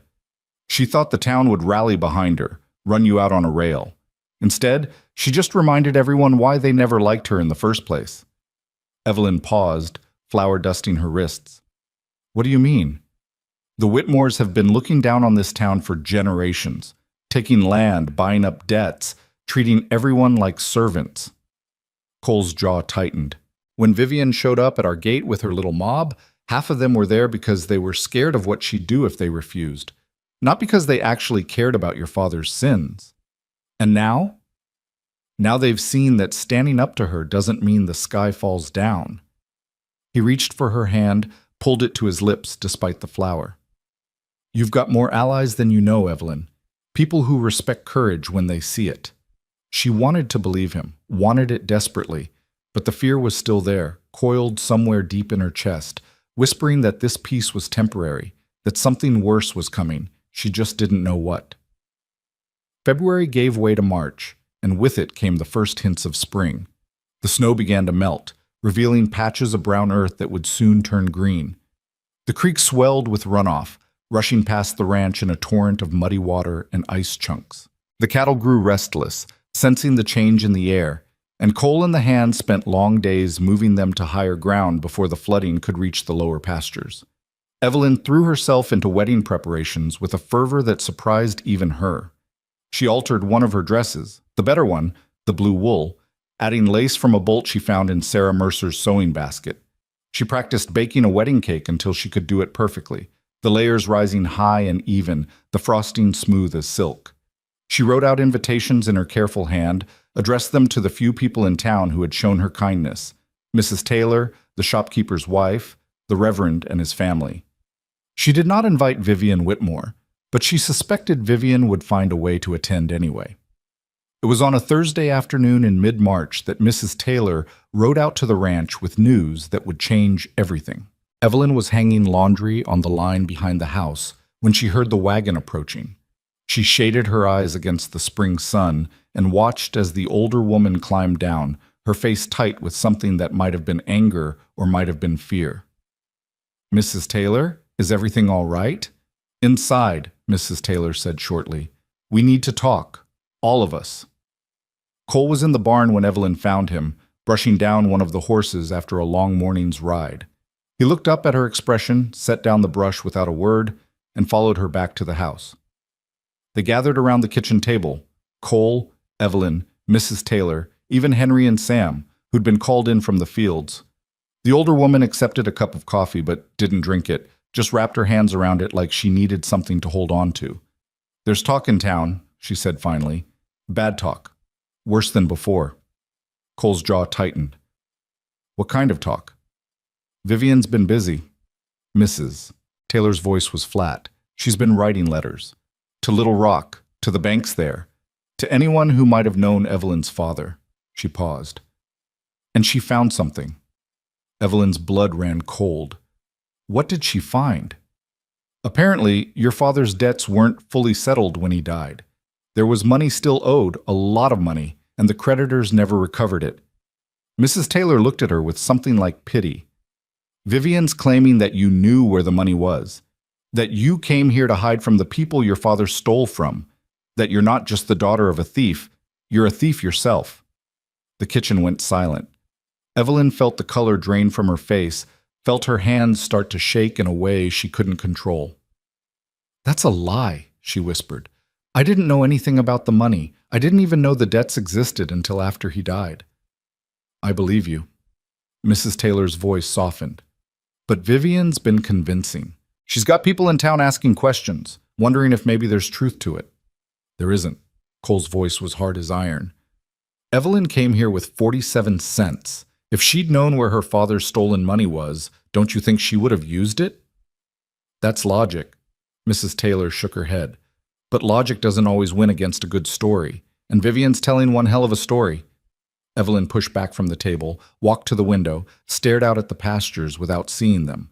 Her father's debts, the money he'd stolen. All this time, she'd thought she was running from shame, from scandal, from the weight of his sins. She'd never imagined that the sins themselves might follow her. "What happens now?" she asked, her voice barely above a whisper. "That depends." Mrs. Taylor came to stand beside her. "On how you want to handle it. What are my options?" "You could run again, find somewhere farther away where Vivian's reach doesn't extend." The older woman's voice was gentle. "Or you could stay. Face this head on. Prove that you have nothing to hide." Evelyn closed her eyes. 6 months ago, she would have run, would have packed her carpet bag, climbed on the first stagecoach out of town, and never looked back.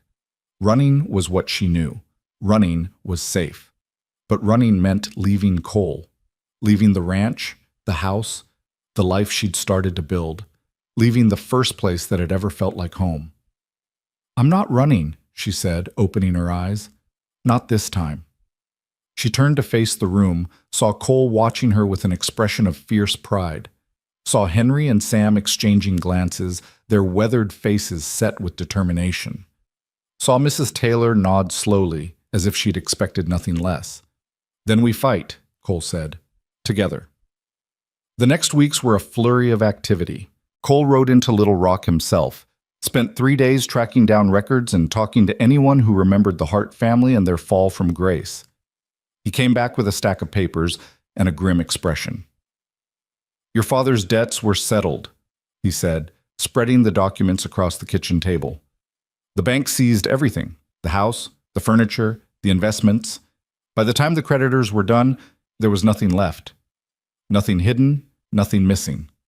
Evelyn stared at the papers, at the official stamps and signatures that confirmed what she'd always known. "Then where is Vivian getting her information?" "She's making it up." Cole's voice was disgusted. "Or twisting the truth so far it might as well be a lie. She found some old letter from one of the creditors complaining that the estate hadn't covered all the losses. But that's not the same as money being hidden. That's just math." "Will it be enough? To convince people?" "It should be." He reached for her hand. "But there's only one way to know for sure." They called a meeting at the church, the only building in Benton large enough to hold everyone who wanted to attend. The Reverend agreed to host it, though his face was troubled as he unlocked the doors and lit the lamps. "This is irregular," he said, "a public airing of private matters. I'm not sure it's wise." "It's necessary," Cole replied. "Evelyn deserves the chance to defend herself, and the town deserves to know the truth." The pews filled quickly. Evelyn watched from the front of the church as familiar faces filed in: the shopkeeper and his wife, the hotel clerk, the seamstress, dozens of others whose names she didn't know, but whose judgment she feared. Mrs. Taylor sat in the front row, her presence a small comfort in a sea of uncertainty. And then Vivian Whitmore swept in, trailing silk and self-satisfaction, and took a seat directly in the center of the church where everyone could see her. Cole stepped forward, raising his hand for silence. The murmur of conversation faded, replaced by an expectant hush. "Thank you all for coming," he said, his voice carrying to the back of the room. "I know this is unusual, but there have been accusations made against my fiancée, serious accusations, and she deserves the chance to answer them publicly." He turned, held out his hand to Evelyn. She took it, felt the strength of his grip, and stepped forward to face the town that had been whispering about her for weeks. "My name is Evelyn Hart," she began, and her voice only trembled a little. "6 months ago, I came to Benton with nothing but a carpetbag and a past I couldn't escape. My father was Marcus Hart, a banker in Little Rock. And yes," she paused, forced herself to meet the eyes of the people watching her, "he was a thief." A murmur ran through the crowd. Evelyn waited for it to subside before continuing. "He stole money from the people who trusted him, families, widows, children, and when he was finally caught, he took his own life rather than face the consequences." Her voice hardened. "I won't make excuses for what he did. There are none to make. What he did was wrong, and the people he hurt deserved better." She saw Vivian lean forward, a satisfied smile playing at the corners of her mouth. Saw the doubt in some of the faces watching her, the judgment she'd feared since the day she arrived. "But I am not my father." The words came out stronger now, steadier. "I didn't know what he was doing. I didn't help him. I didn't profit from his crimes. When the truth came out, I lost everything. My home, my reputation, my future. The man I was supposed to marry abandoned me the moment he heard the news." She paused, let that sink in. "I came to Benton because I had nowhere else to go. I met Cole Mercer on a bridge at dusk when I had 47 cents to my name and no idea where I would sleep that night. He offered me work and shelter, and eventually," her voice cracked slightly, "eventually he offered me his heart." Cole's hand tightened on hers. "I know there are rumors," Evelyn continued. "I know some of you believe I came here to hide stolen money, or to escape debts, or for some other sinister reason. But I have nothing to hide." She reached into her pocket, pulled out the documents Cole had brought from Little Rock. "These are the records of my father's estate. They show that everything he stole was recovered by the bank. Every debt was settled. Every creditor paid as much as the estate could cover. There is no hidden fortune. There is no secret treasure." She held up the papers so everyone could see. "I am not a thief. I am the daughter of a thief, and I have spent the last year of my life paying for sins that were never mine. All I want—" Her voice broke again, and she had to pause to collect herself. "All I want is the chance to start over, to build a new life with a man who loves me for who I am, not who my father was." The church was silent. Evelyn felt Cole move closer, his shoulder pressing against hers in silent support. Then Vivian Whitmore stood. "A touching speech," she said, her voice dripping with false sympathy. "But speeches are cheap, Miss Hart. Anyone can stand up and claim to be innocent. The question is whether we should believe you." "What reason would she have to lie?" Cole's voice was cold. "Money, of course." Vivian smiled. "The oldest reason in the world. She's marrying you, isn't she?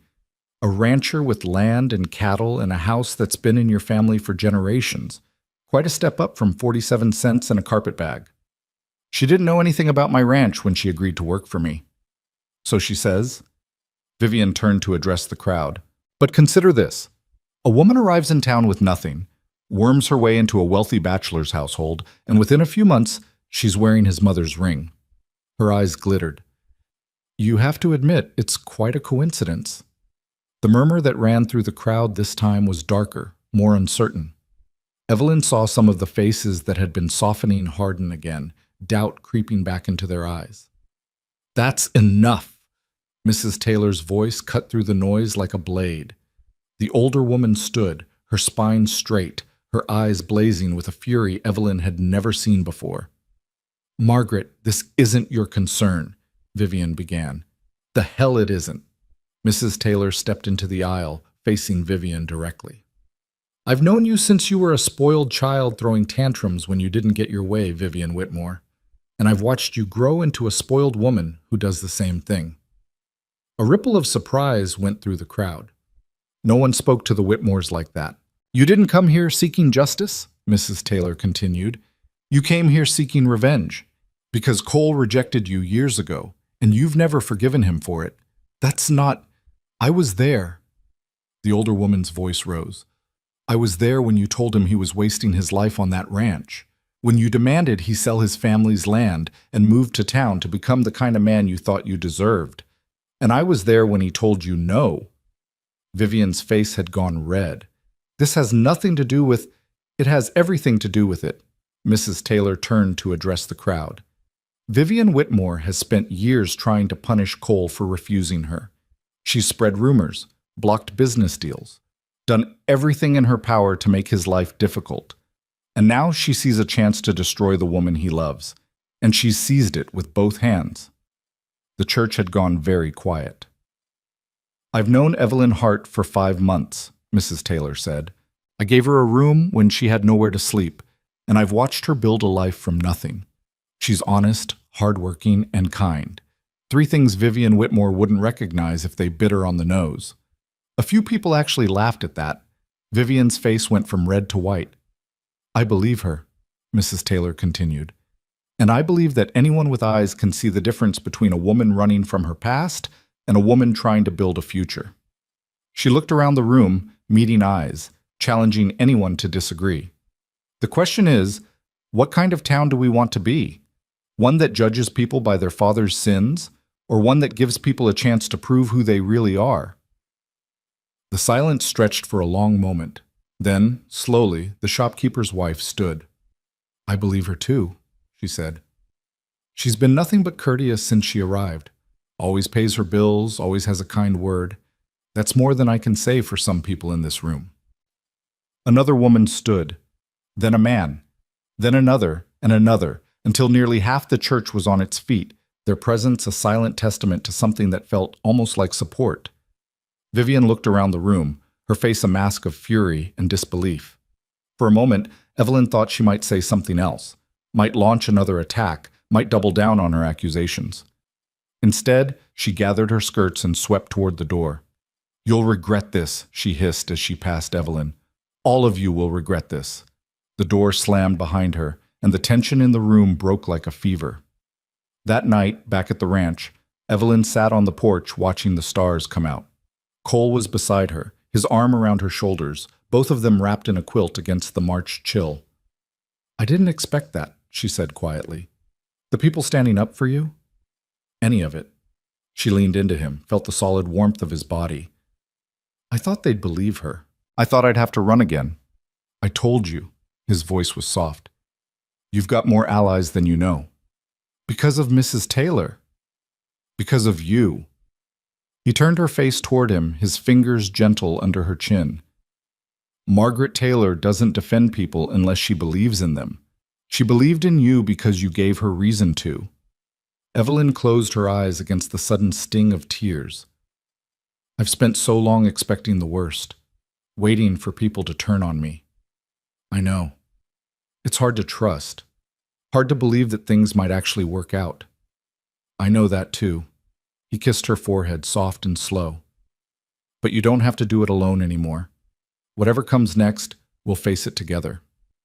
She opened her eyes, looked up at the man who had saved her, not by rescuing her, but by giving her the space to rescue herself. "I love you," she said. "I don't think I say it enough." "You say it every day." He smiled, and it transformed his weathered face into something almost beautiful. "Every meal you cook, every fire you build, every time you stand on this porch and look at this land like it's actually yours." His voice dropped. "It is yours, you know, or it will be, soon enough." "The wedding. 3 weeks." His arm tightened around her. "Unless you've changed your mind." "Never." The word came out fierce, surprising even her. "I'm not running anymore, Cole. Not from you, not from this, not from anything." He didn't respond with words, just pulled her closer, held her tighter, and let the silence speak for both of them. The weeks leading up to the wedding were the happiest Evelyn had ever known. The fear that had haunted her since Little Rock didn't disappear entirely. Some wounds went too deep to heal that quickly, but it faded to a manageable whisper, easily drowned out by the warmth of Cole's love and the growing acceptance of the town. People stopped her on the street now to ask about wedding preparations. The seamstress offered to help with her dress, free of charge. The baker promised a cake that would be talked about for years. Even the hotel clerk, who had turned her away that first night with cold indifference, offered his congratulations when she passed him on the boardwalk. It wasn't universal, of course. There were still whispers, still sidelong glances, still people who crossed the street rather than meet her eye. Vivian Whitmore had not given up. She'd simply retreated, licking her wounds, waiting for another opportunity to strike. But for now, in this moment, Evelyn allowed herself to hope. The night before the wedding, Mrs. Taylor came out to the ranch with a gift wrapped in brown paper and string. "It was Sarah's," she said, pressing it into Evelyn's hands. "Her wedding veil. She would have wanted you to have it." Evelyn unwrapped it carefully, revealing a length of delicate lace, yellowed with age but still beautiful. She felt her throat tighten. "I can't accept this." "You can, and you will." Mrs. Taylor's voice brooked no argument. "Sarah was my closest friend for 30 years. I know what she wanted for her son, and this—" She gestured around them, at the house, at Cole standing in the doorway, at the life they were building together. "This is exactly what she would have chosen." Cole moved forward, took the veil from Evelyn's trembling hands. "My mother made this lace herself," he said quietly. "Spent 2 years on it before she and my father were married. She always said it was the most valuable thing she owned, not because of what it was worth, but because of what it meant." Evelyn looked at the veil, at the tiny perfect stitches, at the love that had been sewn into every inch of it. "Then I'll wear it with pride," she said. The morning of the wedding dawned clear and bright, the first true spring day of the year. Wildflowers were beginning to bloom in the meadows, and the trees along the creek were budding with new leaves. The air smelled of earth and growth and possibility. Evelyn dressed in her altered blue dress, the lace from Sarah Mercer's sewing basket making it look almost new. Mrs. Taylor helped arrange the veil, pinning it in place with hands that were surprisingly steady for a woman who claimed she'd never been sentimental. "There," she said, stepping back to admire her work. "You look beautiful." Evelyn turned to the mirror, barely recognizing the woman who looked back at her. The haunted girl who'd stepped off the stagecoach 6 months ago was gone. In her place stood someone stronger, someone braver, someone who had learned that love wasn't something you fell into by accident. It was something you built, day by day, choice by choice. "I'm ready," she said. The ceremony was held in the little church in town, the same church where Evelyn had stood and defended herself against Vivian's accusations. But today the pews were filled with well-wishers, their faces warm with genuine happiness. Henry and Sam stood at the back, scrubbed clean and wearing their Sunday best. The shopkeeper's wife had brought flowers from her garden. Even the Reverend smiled as he opened his Bible, and at the front of the church, waiting for her, stood Cole. He looked different in his wedding clothes, younger somehow, and more vulnerable, as if the armor he wore every day had been set aside just for this moment. His eyes never left her face as she walked down the aisle, and when she reached him, he took her hands in his with a tenderness that made her breath catch. "You're beautiful," he murmured. "So are you." He laughed, a real laugh, unguarded and free, and the tension in the room seemed to dissolve. The ceremony itself was brief and simple. They exchanged vows that had been spoken countless times before by countless couples who had stood in this same place and made these same promises. But the words felt new to Evelyn, fresh minted and shining, as if no one had ever said them before. "I take you as my wife," Cole said, his voice steady, his eyes holding hers. To have and to hold. From this day forward, for better or worse, for richer or poorer, in sickness and in health, to love and to cherish, until death do us part. She repeated the vows, her own voice trembling but clear. And when the Reverend pronounced them man and wife, when Cole kissed her for the first time as her husband, the church erupted in cheers and applause that seemed to shake the very walls. They were married. It was done. The reception was held at the ranch, tables set up in the yard where the spring sunshine could warm the celebration. Mrs.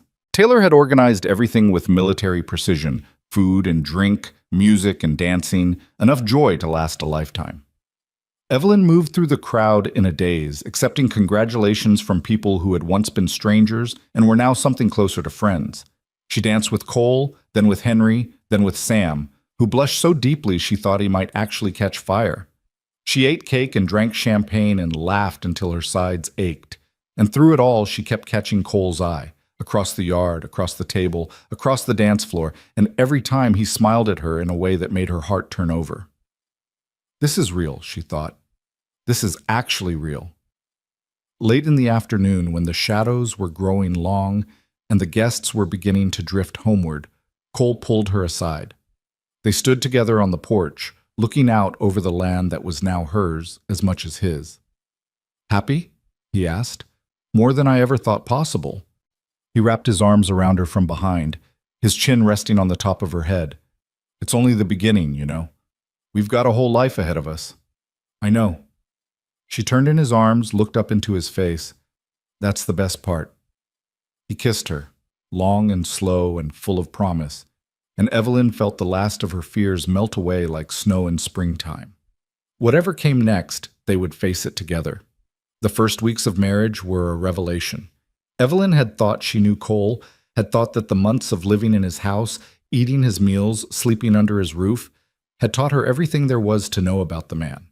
But marriage opened new doors, revealed new depths, showed her sides of him she'd never imagined. He was tender in ways that surprised her. Gentle in the mornings, when he brought her coffee in bed. Playful in the evenings, when he chased her through the house like a boy half his age. Fierce at night, when the doors were locked and the lamps were low and there was no one in the world but the two of them. And he loved her.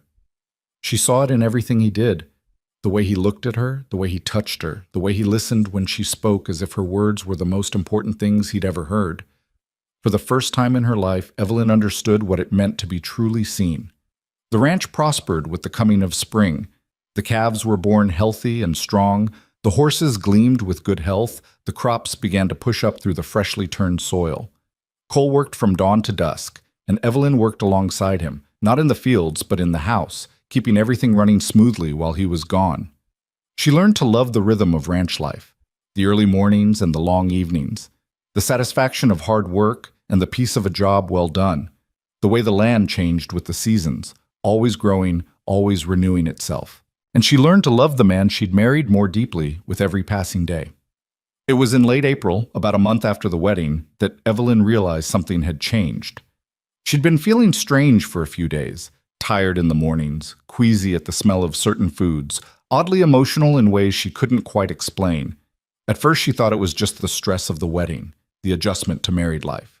But as the days passed and the symptoms continued, a different possibility began to take shape in her mind. She didn't say anything to Cole. Not yet. Not until she was sure. But when another week passed and her suspicions only grew stronger, she finally rode into town to see the doctor. He confirmed what she already knew. She was pregnant. Evelyn rode home in a daze, her mind spinning with the implications. A baby. She was going to have a baby. Cole's baby. After everything she'd been through, the scandal, the shame, the desperate journey to a town where she knew no one, she was going to be a mother. The fear came first, swift and sharp. What if something went wrong? What if she wasn't ready? What if she turned out to be as flawed as her own father, passing on weakness and failure to another generation? But then she thought of Cole, of the life they were building together, of the house that was finally becoming a home, the land that was finally becoming hers, and the fear gave way to something else, something brighter, something that felt almost like hope. Cole was in the barn when she returned, brushing down one of the horses. He looked up at the sound of her footsteps, and his expression shifted immediately from casual welcome to sharp concern. "What happened? You look pale. Are you sick?" "No." She stood in the doorway, her hands trembling slightly. "I'm not sick." "Then what?" "I went to see the doctor." Cole set down the brush, crossed the barn in 3 long strides. His hands found her shoulders, his eyes searching her face. "Tell me." She took a breath. Let it out slowly. "I'm going to have a baby." For a moment, he didn't react, just stood there, frozen, his hands still gripping her shoulders. Then slowly, a smile spread across his face, the widest, brightest smile she'd ever seen. "A baby," he repeated. "We're going to have a baby." "Yes." He let out a whoop that probably scared the horses and swept her into his arms, spinning her around until she was dizzy and laughing and crying all at once. "A baby," he said again, setting her down but not letting go. "Our baby. Evelyn, I don't even know what to say." "Say you're happy." "I'm happy."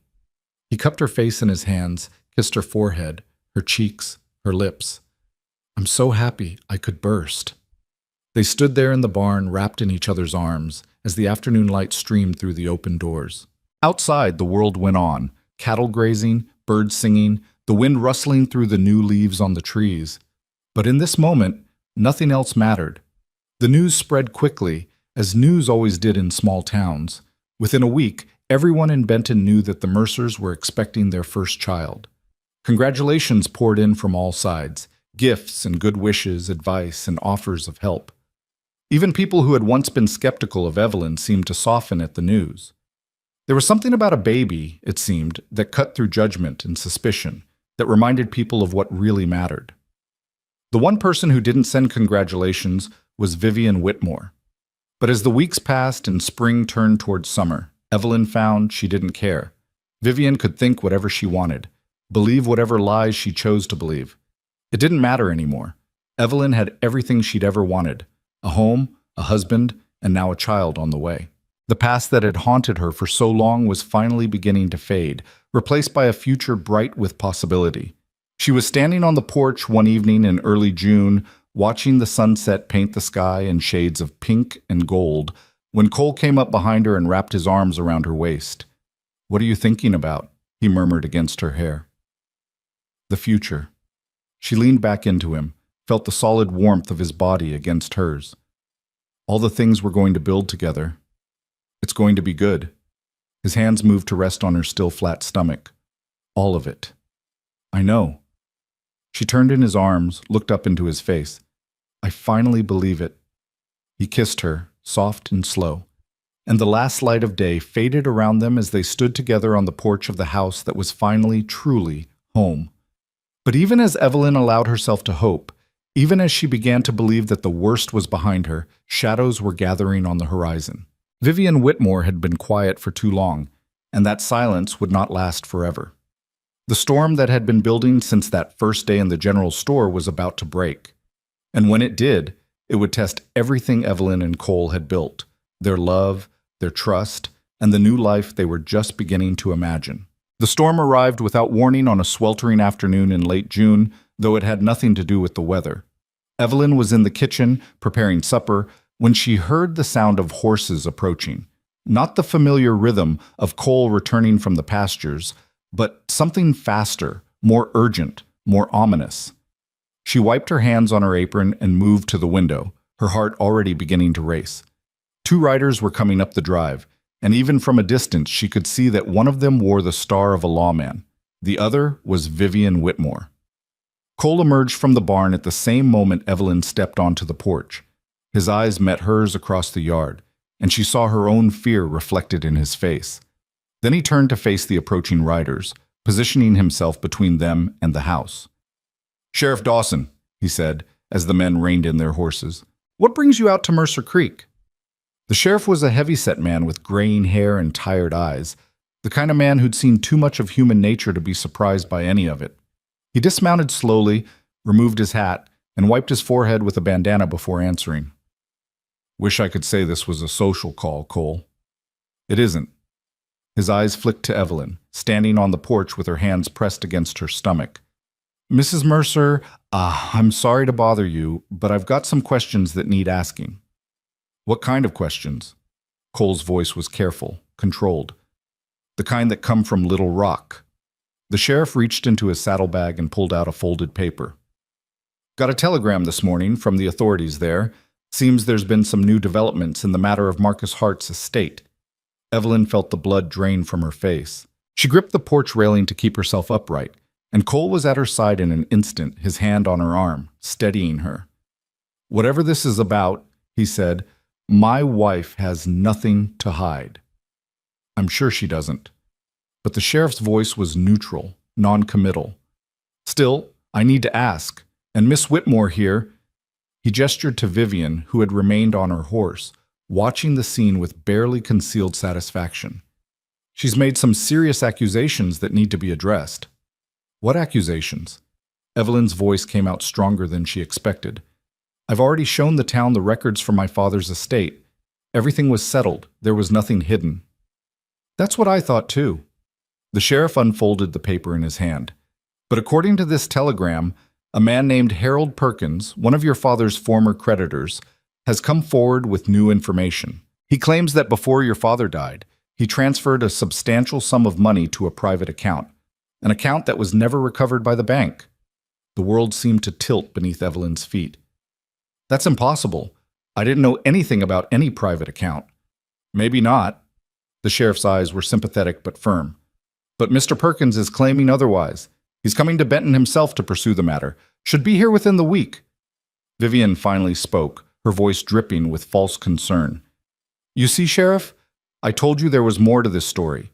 A woman doesn't flee 300 miles from her home unless she has something to hide. I didn't flee, Evelyn said sharply. I left because there was nothing left for me there. No home, no family, no future. So you say. Vivian's smile was poisonous. But perhaps the truth is that you knew exactly what your father had done, and you came here to wait until the scandal died down before claiming your inheritance. There is no inheritance, Evelyn's voice rose. I came here with 47 cents. If there was hidden money, don't you think I would have used it? The sheriff held up his hand. Ladies, please. I'm not here to make accusations. That's for the courts to decide. I'm just here to inform you that Mr. Perkins has filed a formal complaint, and until the matter is resolved, I'm going to need you to stay in the area, Mrs. Mercer. She's not going anywhere. Cole's arm tightened around her. This is her home. I understand that. The sheriff tucked the telegram back into his saddlebag.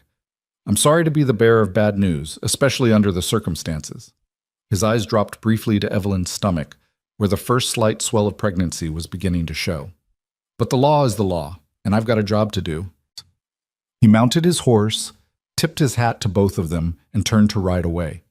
Vivian lingered a moment longer, her eyes locked on Evelyn's face. I told you this wasn't over, she said softly. Did you really think you could escape your past so easily? Then she was gone, galloping after the sheriff, leaving a cloud of dust and devastation in her wake. The days that followed were the longest of Evelyn's life. She went through the motions, cooking, cleaning, caring for the house, but her mind was elsewhere, trapped in a nightmare that refused to end. Every sound made her jump. Every horse on the road made her heart race. She lay awake at night, staring at the ceiling, wondering if this was the moment when everything would finally fall apart. Cole did his best to comfort her. He held her when she cried, reassured her when she despaired, promised her over and over that they would get through this together. But even his steady presence couldn't banish the fear that had taken root in her chest. What if they're right? She asked one night, curled against him in the darkness. What if my father did hide money, and I just didn't know about it? Then you didn't know about it, Cole said firmly. That's not a crime. But what if they don't believe me? What if they decide I'm lying? Then we'll prove them wrong. His arms tightened around her. I won't let them take you from me, Evelyn. I won't let them destroy what we've built. She wanted to believe him, wanted it more than anything, but the fear was too strong, too deep, too familiar. This was what she'd been running from all along, not just her father's scandal, but the knowledge that no matter how far she went, it would always find her. Harold Perkins arrived in Benton on a Tuesday afternoon, exactly 1 week after the sheriff's visit. He was a thin man with a pinched face and calculating eyes, the kind of man who counted every penny and remembered every slight. He'd lost money when Marcus Hart's scheme collapsed, and he wanted blood. The meeting was held at the sheriff's office, a cramped room that smelled of tobacco and old paper. Evelyn sat on one side of the desk, Cole beside her, while Perkins sat on the other, Vivian Whitmore hovering behind him like a vulture waiting for carrion. "Let's get down to business," the sheriff said, looking tired. "Mr. Perkins, you've made some serious accusations. I'd like to hear the evidence." Perkins leaned forward, his eyes fixed on Evelyn. "Before Marcus Hart died, he came to see me. Said he knew the game was up, that the bank examiners would find everything. But he said he'd taken precautions, set aside money that they'd never find." His thin lips curved into an ugly smile. "He said his daughter knew where it was, that she'd take care of everything once the dust settled." "That's a lie," Evelyn's voice shook. "I never spoke to my father about any hidden money. I didn't even know he was stealing until after he was dead." "So you claim." Perkins reached into his coat and pulled out a folded letter. "But I have proof." He slid the letter across the desk, and Evelyn's heart stopped. It was her father's handwriting. She would have recognized it anywhere, the precise, careful script of a man who spent his life working with numbers and documents. The letter was addressed to Harold Perkins, dated 3 days before her father's death. "Read it aloud," Vivian said, her voice thick with satisfaction. "Let everyone hear." The sheriff picked up the letter, cleared his throat, and began to read. "Dear Harold, by the time you receive this, the truth will be known. I have made terrible mistakes, and I cannot face the consequences. But I want you to know that I have not left my daughter destitute. There is money, enough to see her through, hidden in a place only she knows. She has promised to repay what I owe you, once the situation has calmed. I am sorry for everything. Yours, Marcus Hart." The room went silent. Evelyn stared at the letter, her mind reeling. Her father had written this, had claimed that she knew about hidden money, had made her complicit in his crimes without her knowledge or consent. "I didn't know," she whispered. "I swear, I didn't know about any of this." "Then how do you explain this letter?" Perkins demanded. "Your father clearly states that you promised to repay his debts, that you know where the money is." "I don't know." Her voice rose, cracking with desperation. "He never told me anything, never gave me anything. When he died, I had nothing, nothing but debt and shame and the clothes on my back."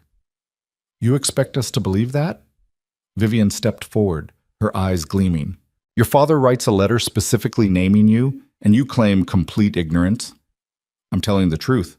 "Ladies," the sheriff's voice was sharp, "this isn't a courtroom. We're here to establish facts, not assign blame." He turned to Evelyn, his expression troubled. "Mrs. Mercer, do you have any idea what your father might have been referring to? Any place he might have hidden money that you know about?" Evelyn's mind raced through the memories of her life before the collapse, the house she'd grown up in, the places her father had frequented, the secrets he might have kept. But there was nothing. No hidden compartment, no mysterious location, no explanation for the letter in front of her. "No," she said finally. "I don't know anything." Perkins slammed his hand on the desk. "She's lying. She's been lying since the day she came to this town, and now she's lying to protect herself." "That's enough." Cole's voice cut through the chaos like a blade. He'd been silent until now, but something in his posture had changed, become larger, more dangerous, like a storm gathering on the horizon. "My wife has told you the truth. If you don't believe her, that's your problem. But I won't sit here and listen to you call her a liar." "Then explain the letter," Vivian challenged. "Explain why her own father named her as his accomplice." "I can't explain it." Cole stood, his chair scraping against the floor. "But I know my wife, I know her character, and I know that whatever her father did or didn't do, she had nothing to do with it." He turned to the sheriff. "Is my wife under arrest?" The sheriff hesitated. "No, there's not enough evidence for that." "Then we're done here." Cole took Evelyn's arm, helped her to her feet. "If Mr. Perkins wants to pursue this matter further, he can do so through the proper legal channels. But we're not going to sit here and be interrogated like criminals." They walked out of the sheriff's office together, leaving Perkins sputtering with rage and Vivian seething with frustration. But Evelyn felt no triumph, only a deep, cold fear that settled into her bones and wouldn't let go. The ride back to the ranch was silent. Cole kept his eyes on the road, his jaw set, his hands tight on the reins. Evelyn sat beside him, her mind churning with questions that had no answers. Finally, as they crested the hill that overlooked Mercer Creek, she spoke. "What if he's right?" Cole turned to look at her. "What? What if my father did hide money somewhere? What if there's something I'm supposed to know that I don't?" Her voice broke. "What if this never ends?" Cole stopped the wagon, set the brake, and turned to face her fully. His hands found hers, held them tight. "Listen to me," he said, his voice low and fierce. "I don't care if your father hid $1 million. I don't care if he named you in 100 letters. None of that changes who you are. None of it changes how I feel about you. But the town can think whatever they want. The people who matter, the ones who know you, who've seen what kind of person you are, they're not going to believe some dead man's letter over the evidence of their own eyes." Evelyn wanted to believe him, wanted it so desperately that it hurt. But the fear was too strong, too familiar. "What if they take me away?" she whispered. "What if they decide I'm guilty and put me in prison? What about the baby?" Cole's expression shifted, something raw and vulnerable breaking through his careful control. His hand moved to her stomach, pressed gently against the slight swell there. "That's not going to happen," he said. "I won't let it happen." "You can't promise that." "I can promise that I'll fight for you." His eyes met hers, steady and sure. "With everything I have. Until my last breath." "That's not a promise. That's a vow." She leaned into him, let him hold her, let his strength become her anchor. And somewhere deep inside, beneath the fear and the doubt, a small flame of hope continued to burn. The weeks that followed were a war of attrition. Perkins refused to leave town, setting up residence at the hotel and spending his days gathering evidence, interviewing anyone who would talk to him, building a case against Evelyn that seemed to grow more damning by the day. Vivian was his willing ally, using her family's influence to turn opinion against the Mercers. She spread rumors, planted doubts, reminded everyone who would listen about the scandal in Little Rock and the letter from Marcus Hart. But not everyone was swayed. Mrs. Taylor was the first to speak out. She called another meeting at the church, this time to defend Evelyn rather than accuse her. "I've known this woman for almost a year," she said, standing at the front of the packed room. "I've watched her struggle. I've watched her build a life from nothing, and I refuse to believe that she's the scheming criminal some people would have you think." The shopkeeper's wife stood next. "Evelyn Mercer has been nothing but kind since she came to this town. She pays her bills, she treats everyone with respect, and she's never given anyone a moment's trouble. That's more than I can say for some people." Her eyes flicked briefly to Vivian, who was sitting in the back row with Perkins, her face a mask of barely contained fury. One by one, others rose to speak. The baker, the blacksmith, the Reverend's wife. Even Henry and Sam, the ranch hands, stood and gave their testimonies. Rough, simple men speaking with a sincerity that no amount of money could buy. "She saved this ranch," Henry said, his weathered face solemn. "When Cole's mother died, this place was falling apart. Evelyn put it back together, not just the house, all of it, including Cole." "She's family," Sam added, "and we don't abandon family." By the end of the meeting, the tide had shifted. Not everyone was convinced. There were still skeptics, still doubters, still those who looked at Evelyn with suspicion in their eyes. But the unified front against her had cracked, and through the cracks, light was beginning to show. Perkins was not pleased. He cornered Evelyn outside the general store the next day, his thin face twisted with rage. "You think you've won?" he hissed. "You think these simple people are going to save you?" Evelyn refused to back down. "I think the truth will come out eventually, and when it does, you'll see that I have nothing to hide. Your father was a thief and a liar.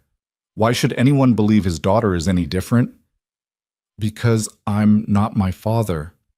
The words came out steady, strong, stronger than she felt. "I've spent my whole life trying to escape his shadow. I won't let you drag me back into it." Perkins leaned closer, his breath hot on her face. "I will find the truth, Mrs. Mercer, whatever it takes. And when I do, you'll wish you'd never set foot in this town." He stalked away, leaving Evelyn shaking but defiant. The turning point came in August, when the summer heat was at its peak and Evelyn's pregnancy was becoming harder to hide. She was sitting on the porch one evening, fanning herself in the stifling air, when a rider appeared on the road. It wasn't Perkins, or Vivian, or anyone from town. It was a stranger, a young man in a dusty traveling coat, carrying a leather satchel that bulged with papers. He dismounted at the gate, removed his hat, and approached the porch with a respectful nod. "Mrs. Mercer?" Evelyn rose slowly, her hand moving instinctively to her stomach. "Yes?" "My name is Jonathan Webb. I'm an attorney from Little Rock." He reached into his satchel and pulled out a stack of documents. "I've been investigating your father's case for the past several months, and I believe I've found something that might interest you." Cole emerged from the barn at the sound of voices, his expression wary. "What kind of something?" "Proof," Webb said simply. "Proof that Evelyn Hart had nothing to do with her father's crimes." They sat around the kitchen table while Webb spread his documents across the scarred wood. There were bank records, court documents, sworn testimonies, a paper trail that stretched back years, telling a story that was far more complicated than anyone had realized. "Your father was being blackmailed," Webb explained, pointing to a series of transactions. "For years, a man named Thomas Whitmore." Evelyn's breath caught. "Thomas Whitmore?" "Yes. Your former fiancé." Webb's eyes were sympathetic. "He discovered your father's embezzlement early on before anyone else knew. Instead of turning him in, he used the information to extort money, tens of thousands of dollars, over the course of 3 years. Cole's jaw tightened. "That son of a—" "There's more." Webb pulled out another document. "The letter that Harold Perkins has been waving around. It's a forgery.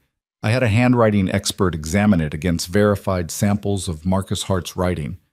The letter was written by someone else, probably Thomas Whitmore himself, and backdated to make it look legitimate." Evelyn stared at the documents, her mind struggling to process what she was hearing. Thomas, the man she'd loved, the man who'd abandoned her, had been blackmailing her father, had probably driven him to desperation, to the act that had destroyed everything. "Why?" she whispered. "Why would he do this?"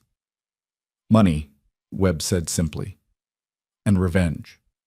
When your father finally refused to pay, Thomas decided to destroy him completely. He tipped off the bank examiners, then positioned himself as an innocent victim of the scandal." He paused.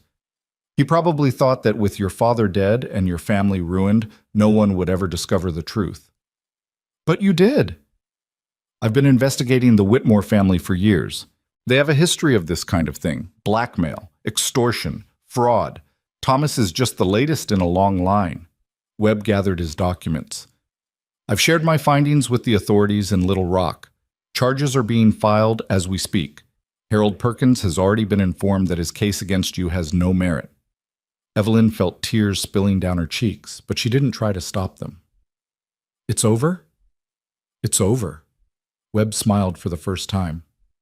"You're free, Mrs. Mercer. Completely and totally free." Cole pulled her into his arms, and she buried her face against his chest, sobbing with relief. All these months of fear, of doubt, of waiting for the axe to fall. And now it was over. The nightmare that had haunted her since Little Rock was finally, truly finished. "Thank you," she managed, looking up at Webb through her tears. "Thank you so much." "Don't thank me." The young attorney began packing up his satchel. "Thank the truth. It has a way of coming out eventually, no matter how deeply someone tries to bury it." The news spread through Benton like wildfire. Within days, everyone knew about Thomas Whitmore's treachery, about the forged letter, about Evelyn's complete vindication. Harold Perkins left town without a word, his case in ruins. And Vivian Whitmore, faced with the revelation that her own cousin had orchestrated the entire scandal, retreated to her family's estate and was not seen in public for weeks. For Evelyn, the change was nothing short of miraculous. People who had looked at her with suspicion now smiled warmly. Shop owners who had been cool greeted her with genuine warmth. Even the hotel clerk who had turned her away that first desperate night approached her on the street to offer his apologies. "I should have judged you by your own actions, not your father's," he said, his weathered face contrite. "I hope you can forgive me." "There's nothing to forgive," Evelyn replied. and found that she meant it. We all make mistakes. What matters is what we do after. But the sweetest vindication came from an unexpected source. She was in the general store picking up supplies for the ranch when she heard her name called. She turned to find Mrs. Patterson, the boarding house owner who had refused her a room all those months ago, standing in the doorway. Mrs. Mercer. The older woman's voice was stiff, uncomfortable. I heard what happened, about the investigation and the Whitmore boy. Yes. Mrs. Patterson swallowed hard. I owe you an apology. I should have helped you when you first came to town. Instead, I turned you away because of rumors and gossip. Evelyn studied the woman's face, the pride warring with shame, the genuine regret behind the formal words. I understand why you did it, she said quietly. You were protecting your reputation, protecting your business. That doesn't make it right. No, but holding grudges doesn't make anything right either. Evelyn smiled, surprising herself with how easy it felt. Let's just say we're starting over. Clean slate. Mrs. Patterson's eyes widened, then softened with something that might have been gratitude. You're a remarkable woman, Mrs. Mercer. I'm just a woman who's learned that bitterness doesn't get you anywhere. Evelyn picked up her basket of supplies. Have a good day, Mrs. Patterson. She walked out of the store with her head high, feeling lighter than she had in years. The autumn came with its usual riot of color, leaves turning gold and crimson, the air growing crisp, the harvest bringing in the last of the season's bounty. Evelyn's pregnancy progressed smoothly, her belly swelling with the life growing inside her, filling her with a joy that sometimes felt too vast to contain. Cole was transformed. The quiet, guarded rancher she'd first met on the bridge had become something softer, something brighter. He laughed more easily now, touched her more freely, looked at her with an openness that made her heart ache. What are you thinking about? She asked one evening, finding him on the porch, staring out at the sunset. You. He pulled her close, his hands resting on her belly. Us. Everything we've been through to get here. Do you ever regret it? Taking in a stranger with nothing but a carpet bag and a ruined reputation? He turned her in his arms, cupped her face in his hands. I regret every moment we were apart before I met you. Every day I spent alone in this house, not knowing you existed. His voice dropped. But from the moment I saw you on that bridge, I've never regretted a single thing. She kissed him, long and slow, pouring all her love into the contact. When they finally broke apart, both of them were breathless. I love you, she said, more than I ever thought I could love anyone. I know. He smiled, and it was like watching the sun rise. I love you too. You and our baby, more than life itself. They stood together on the porch, watching the last light fade from the sky, wrapped in each other's arms and the promise of everything yet to come. The baby would arrive in a few months. Spring would return, bringing new life to the ranch and new beginnings for them all. And whatever challenges lay ahead, they would face them together, as partners, as lovers, as a family. The woman who had once stood on a bridge with nothing was finally home. Winter settled over Mercer Creek like a familiar friend, draping the land in white and quieting the world to a hush. But inside the ranch house, there was only warmth, fires crackling in every hearth, lamps glowing golden against the early darkness, and the constant presence of love that seemed to fill every corner. Evelyn was enormous now, her belly stretching the fabric of the dresses Mrs. Taylor had helped her alter, her movements slow and careful as she navigated the house.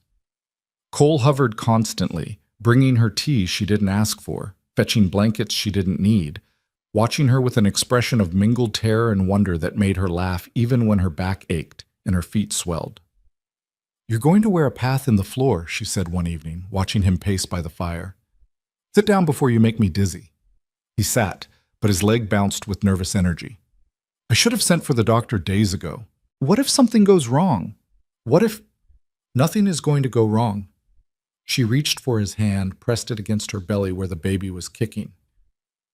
Feel that? Strong and healthy, just like their father. Cole's expression softened as he felt the movement beneath his palm. Their father is scared out of his mind. Their father is going to be wonderful. She leaned forward and kissed his forehead. You've already proven that.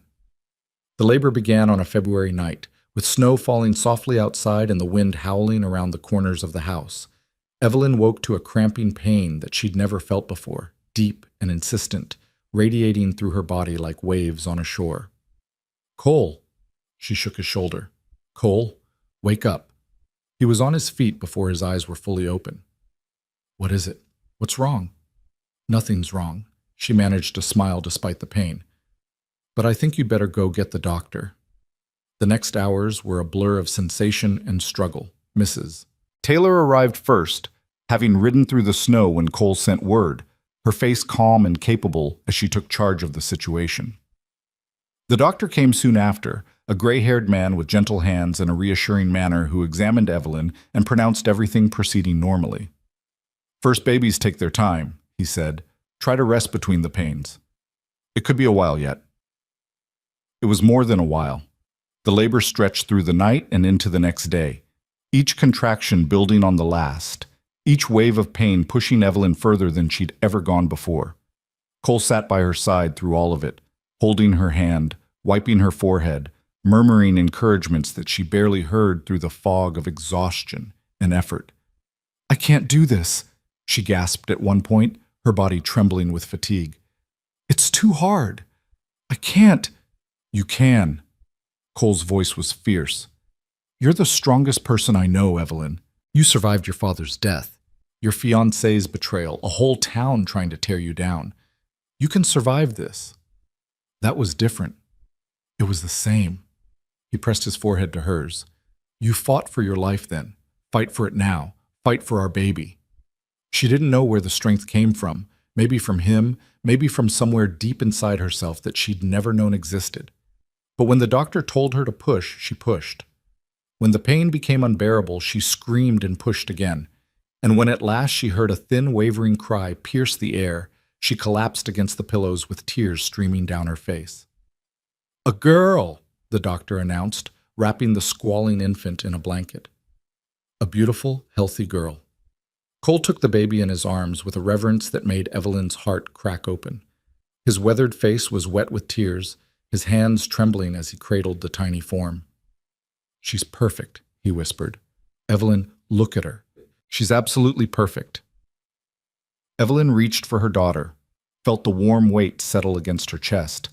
The baby had stopped crying, her eyes, gray like her father's, blinking up at her mother with an expression of infinite trust. Hello, little one, Evelyn murmured. Welcome to the world. What should we call her? Cole asked, settling onto the bed beside them, his arm around Evelyn's shoulders. She'd thought about it for months, considered name after name, rejected most of them, circled back to a few favorites. But now, looking at her daughter's face, only one name felt right. Sarah, she said, after your mother. Cole made a sound that was half laugh, half sob. She would have loved that. She would have loved her. Evelyn traced her finger along the baby's cheek. Our Sarah. They stayed like that for a long time, the three of them together, a family at last. Outside, the snow continued to fall, blanketing the world in silence. But inside the ranch house, there was only warmth and love, and the beginning of something beautiful. The weeks that followed Sarah's birth were a whirlwind of sleepless nights and endless joy. Evelyn learned the rhythms of motherhood, the feedings and the changings, the rocking and the soothing, the fierce protective love that surprised her with its intensity. Cole learned alongside her, awkward at first but growing more confident with each passing day, his big rough hands remarkably gentle as he held his daughter. She's got your eyes, Evelyn said one morning, watching Cole cradle Sarah by the window. That same gray, like storm clouds. And your stubbornness. He smiled as Sarah grabbed his finger and held on tight. She already knows exactly what she wants. Is that such a bad thing? Not at all. He looked up at her, and his expression was so full of love that it took her breath away. It's one of the things I fell in love with first. Spring arrived slowly, melting the snow and coaxing green shoots from the frozen earth. The ranch came back to life. Calves being born in the pastures, horses running in the paddocks, the creek swelling with snowmelt and rushing past the house in a constant song. Evelyn found herself standing on the porch one April morning, Sarah in her arms, watching the world wake up around her. It was hard to believe that less than 2 years ago, she'd been standing on a bridge at dusk, with 47 cents in her pocket and nowhere to go. Now she had a husband who loved her, a daughter who needed her, and a home that was truly hers. "What are you thinking about?" Cole asked, coming up behind her and wrapping his arms around both of them. "How far I've come." She leaned back into him. "How much has changed?" "Any regrets?" She considered the question seriously, turning it over in her mind. There had been so much pain along the way, so much loss, so much fear, so many moments when she'd been certain that happiness was something that happened to other people, never to her. "No," she said finally, "not a single one." The summer brought visitors. Mrs. Taylor came often, bringing gifts for the baby and gossip from town. Henry and Sam became honorary uncles, competing to see who could make Sarah laugh the loudest. Even some of the townspeople who had once looked at Evelyn with suspicion now stopped by to offer congratulations and admire the baby. But the most surprising visitor arrived in late July, when the heat was at its peak and the cicadas filled the air with their constant song. Evelyn was in the kitchen preparing supper when she heard a carriage approaching. She wiped her hands on her apron and went to the door, expecting to see one of the regular visitors from town. Instead, she found Vivian Whitmore standing on her porch. The other woman looked different from the last time Evelyn had seen her, smaller somehow, the sharp edges of her beauty softened by something that might have been shame. She wore a simple traveling dress instead of her usual silk and feathers, and her eyes, when they met Evelyn's, were uncertain. "Mrs. Mercer." Vivian's voice was quiet. "I hope I'm not intruding." Evelyn's first instinct was to close the door, to refuse to engage with the woman who had tried so hard to destroy her, who had spread lies and turned the town against her, who had been complicit in Harold Perkins's accusations. But something made her pause. Maybe it was the vulnerability in Vivian's expression. Maybe it was the lessons she'd learned about forgiveness and second chances. Or maybe it was simply the peace that came from knowing that Vivian's schemes had failed, that the truth had won, that nothing this woman could say or do could hurt her anymore. "You'd better come in," she said. They sat in the parlor, the room filled with afternoon light, and the sound of Sarah cooing in her cradle. Evelyn poured tea and waited, letting the silence stretch until Vivian was ready to speak. "I came to apologize," Vivian said finally, her hands wrapped around her cup. "For everything." Evelyn said nothing, just watched and waited. "I was jealous." The words came out in a rush, as if Vivian had been holding them back for a long time. "When I heard that Cole was courting you, I couldn't stand it. I'd always assumed that eventually he'd come back to me, that he'd realize what a mistake he'd made. And when he didn't, I wanted to destroy you." Vivian's voice was barely above a whisper. "I wanted to tear apart everything you'd built, make you suffer the way I was suffering. I didn't care about the truth. I didn't care about justice. I just wanted you gone. You almost succeeded." "I know." Vivian looked up and her eyes were wet. "And then the truth came out about Thomas, about what he'd done to your father, the blackmail, the forged letter, and I realized that I'd been helping him, that I'd been complicit in destroying an innocent woman's life." She set down her cup, her hands trembling. "My family has always been about power," she continued, "about getting what we want, no matter the cost. I was raised to believe that money and influence were all that mattered. But watching you, seeing how you fought for your dignity, how you built a life from nothing, how you loved Cole and he loved you." She shook her head. "I started to realize that everything I'd been taught was wrong." Evelyn considered the woman in front of her, this proud, bitter creature who had once seemed so formidable and now seemed merely sad. "What do you want from me, Vivian?" "Nothing. I don't expect your forgiveness. I don't deserve it." Vivian rose, smoothing her skirt. "I just wanted you to know that I'm sorry, and that I hope you have a good life, a happy life, the kind of life I was too small to let you have." She moved toward the door, but Evelyn's voice stopped her. "Vivian," the other woman turned. "I forgive you." Vivian's eyes widened. "You can't mean that. After everything I did." "I forgive you," Evelyn repeated. "Not because you deserve it, but because holding on to anger and resentment doesn't hurt you. It only hurts me. And I've spent too much of my life carrying burdens that weren't mine to carry. She rose and crossed the room, standing face to face with the woman who had once been her enemy. Go home, Vivian. Build a different kind of life. Be someone you can be proud of. She paused. It's not too late. It's never too late. Vivian stared at her for a long moment, something shifting in her expression, surprise maybe, or something closer to wonder. Then she nodded once, turned, and walked out the door. Evelyn watched her carriage disappear down the road, then went back inside to tend to her daughter. The years passed like seasons, slowly at first, then with gathering speed, each one building on the last until Evelyn looked up and realized that the life she'd once dreamed of had become the life she was living. Sarah grew from a baby into a toddler, then into a child with her father's gray eyes and her mother's stubborn chin. She learned to walk in the big kitchen where Evelyn had once kneaded her first loaves of bread. She learned to ride on the same horses her father had trained since before she was born. She grew up knowing every inch of Mercer Creek, from the creek itself to the high pastures where the cattle grazed in summer. And she was not alone for long.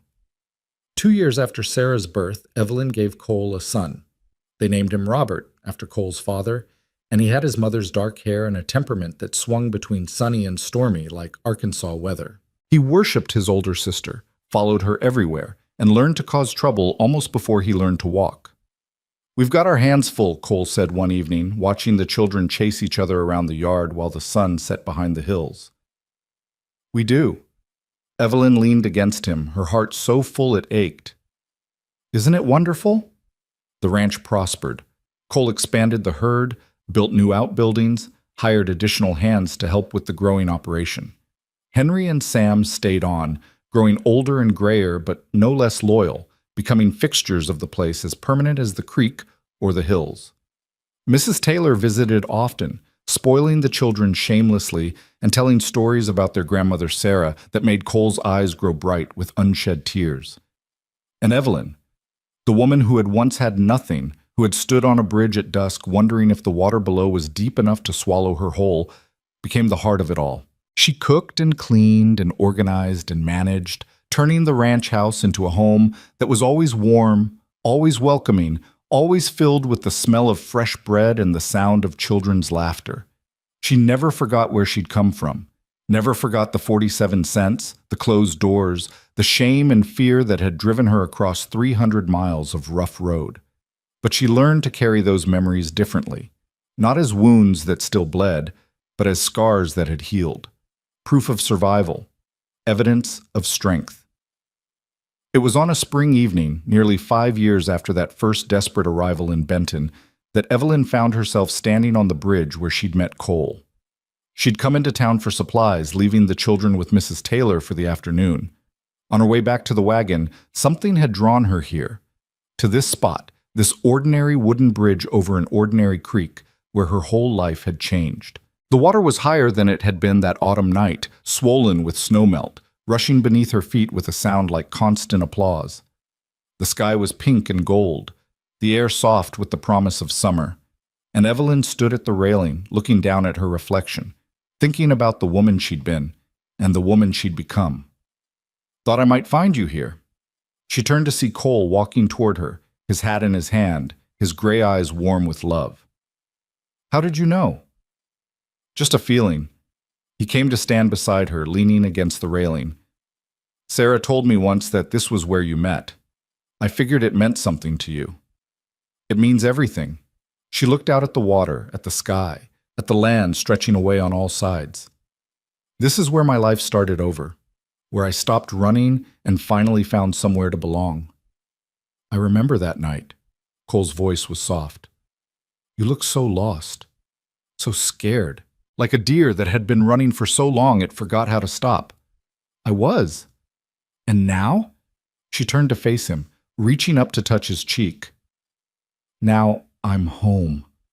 He kissed her, soft and slow, the way he always did, as if they had all the time in the world. When they broke apart, he kept his arms around her, holding her close. I never thanked you properly, she said. For what? For taking a chance on me. for seeing something in me that I couldn't see in myself. Her voice wavered. For giving me a reason to stop running. You don't have to thank me for that. He pressed his forehead to hers. You saved me just as much as I saved you. How? This ranch was dying before you came. Oh, the cattle were healthy and the fences were mended, but the life had gone out of it. The heart. He pulled back, looked into her eyes. You brought it back. You brought me back. Whatever I gave you, you gave me 100 times over. They stood together on the bridge as the sun finished setting, as the stars began to emerge, as the world grew quiet around them. Two people who had found each other in the darkness and built something beautiful in the light. We should get home, Evelyn said finally. The children will be wondering where we are. In a minute, Cole tightened his arms around her. Let me just hold you a little longer. She rested her head against his chest, listening to the steady beat of his heart, feeling the warmth of his body against hers. This was what she'd been searching for all along. Not just a place to live, but a place to belong. Not just someone to love, but someone who loved her back, completely and without reservation. I love you, she whispered. I love you too. His lips brushed her hair. Always have. Always will. 10 years after Evelyn Hart stepped off a stagecoach in Benton, Arkansas, with nothing but a carpet bag and a broken heart, the Mercer Ranch had become one of the most prosperous in the county. The original house had been expanded twice, once when Robert was born, and again when Evelyn's unexpected third pregnancy produced twins, a boy and a girl they named Marcus and Elizabeth. The kitchen where she'd made her first nervous meal was now the heart of a bustling household, with children running in and out at all hours and a staff of helpers who had become family. Sarah, at 10 years old, was already showing signs of becoming a formidable woman. She could ride as well as any of the hands, argued with her father about ranch business, and had her mother's gift for making anyone feel welcome. Robert, at 8, was quieter, more like Cole had been at that age, happiest when working with the horses, speaking more through actions than words. The twins, at 3, were chaos incarnate, but the kind of chaos that made everyone smile. And at the center of it all stood Evelyn. She was 33 years old, no longer the desperate girl who had arrived with nothing. Her hair had a few strands of gray now, earned through years of hard work and harder choices. Her hands were roughened from cooking and cleaning and all the 1,000 tasks that kept a ranch running. But her eyes still held the same determination that had carried her through those darkest days, mixed now with a peace that came from finally knowing she was exactly where she belonged. It was on the anniversary of her arrival in Benton, a date she marked privately each year, that she gathered her family for a special dinner. The long table in the kitchen was crowded with people, Cole at the head, the children arranged around the sides, Henry and Sam in their usual places, Mrs. Taylor in the chair of honor that had become hers by unspoken agreement. What's the occasion? Sarah asked, eyeing the feast spread before them. It's not anyone's birthday. It's a different kind of anniversary. Evelyn looked around the table at the faces she loved. 10 years ago today, I came to this town with nothing. And your father? She reached for Cole's hand. Your father gave me a chance. What kind of chance? Robert asked.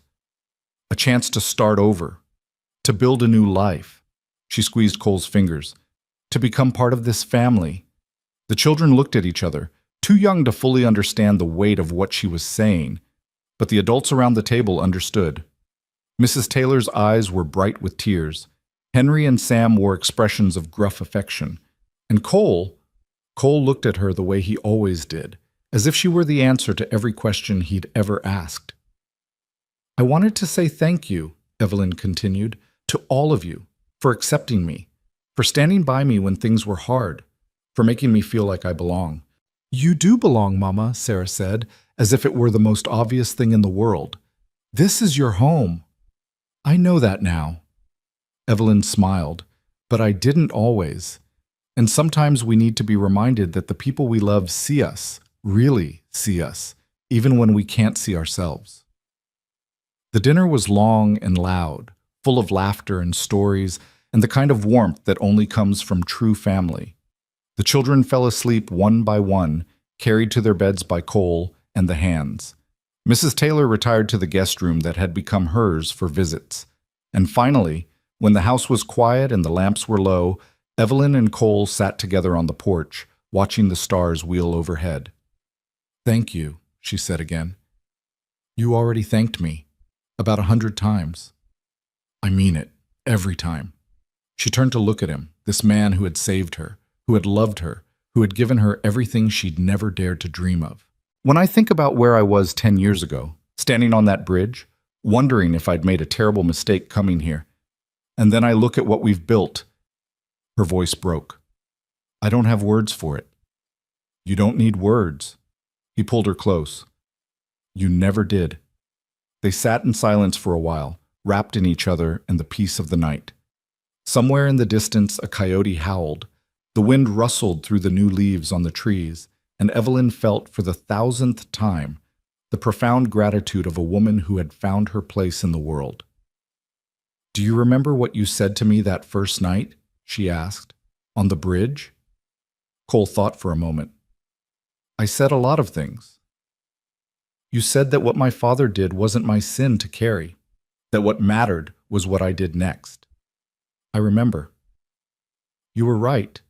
She looked up at the stars, at the vast dark sky that had witnessed so much of her journey. "It took me a long time to believe it, but you were right. I'm always right." He grinned at her outraged expression. "Ask anyone." She laughed, a full, free sound that rang out across the quiet land, and kissed him. It was a kiss full of everything they'd shared, the fear and the hope, the struggle and the triumph, the deep abiding love that had grown stronger with every passing year. When they finally went inside, walking hand in hand through the house they'd built together, Evelyn paused at the door to the children's room. Sarah and Robert slept in their beds, peaceful and safe. The twins were curled together in their shared crib, breathing in perfect unison. Her children, her family, her life. "What is it?" Cole asked softly. "Nothing." She turned to him, her eyes bright. "Everything. I'm just grateful." "For what?" "For all of it. For the hard times and the good times. For the struggles that made us stronger. For every single moment that led us here." She took his hand, pressed it against her heart. "For you."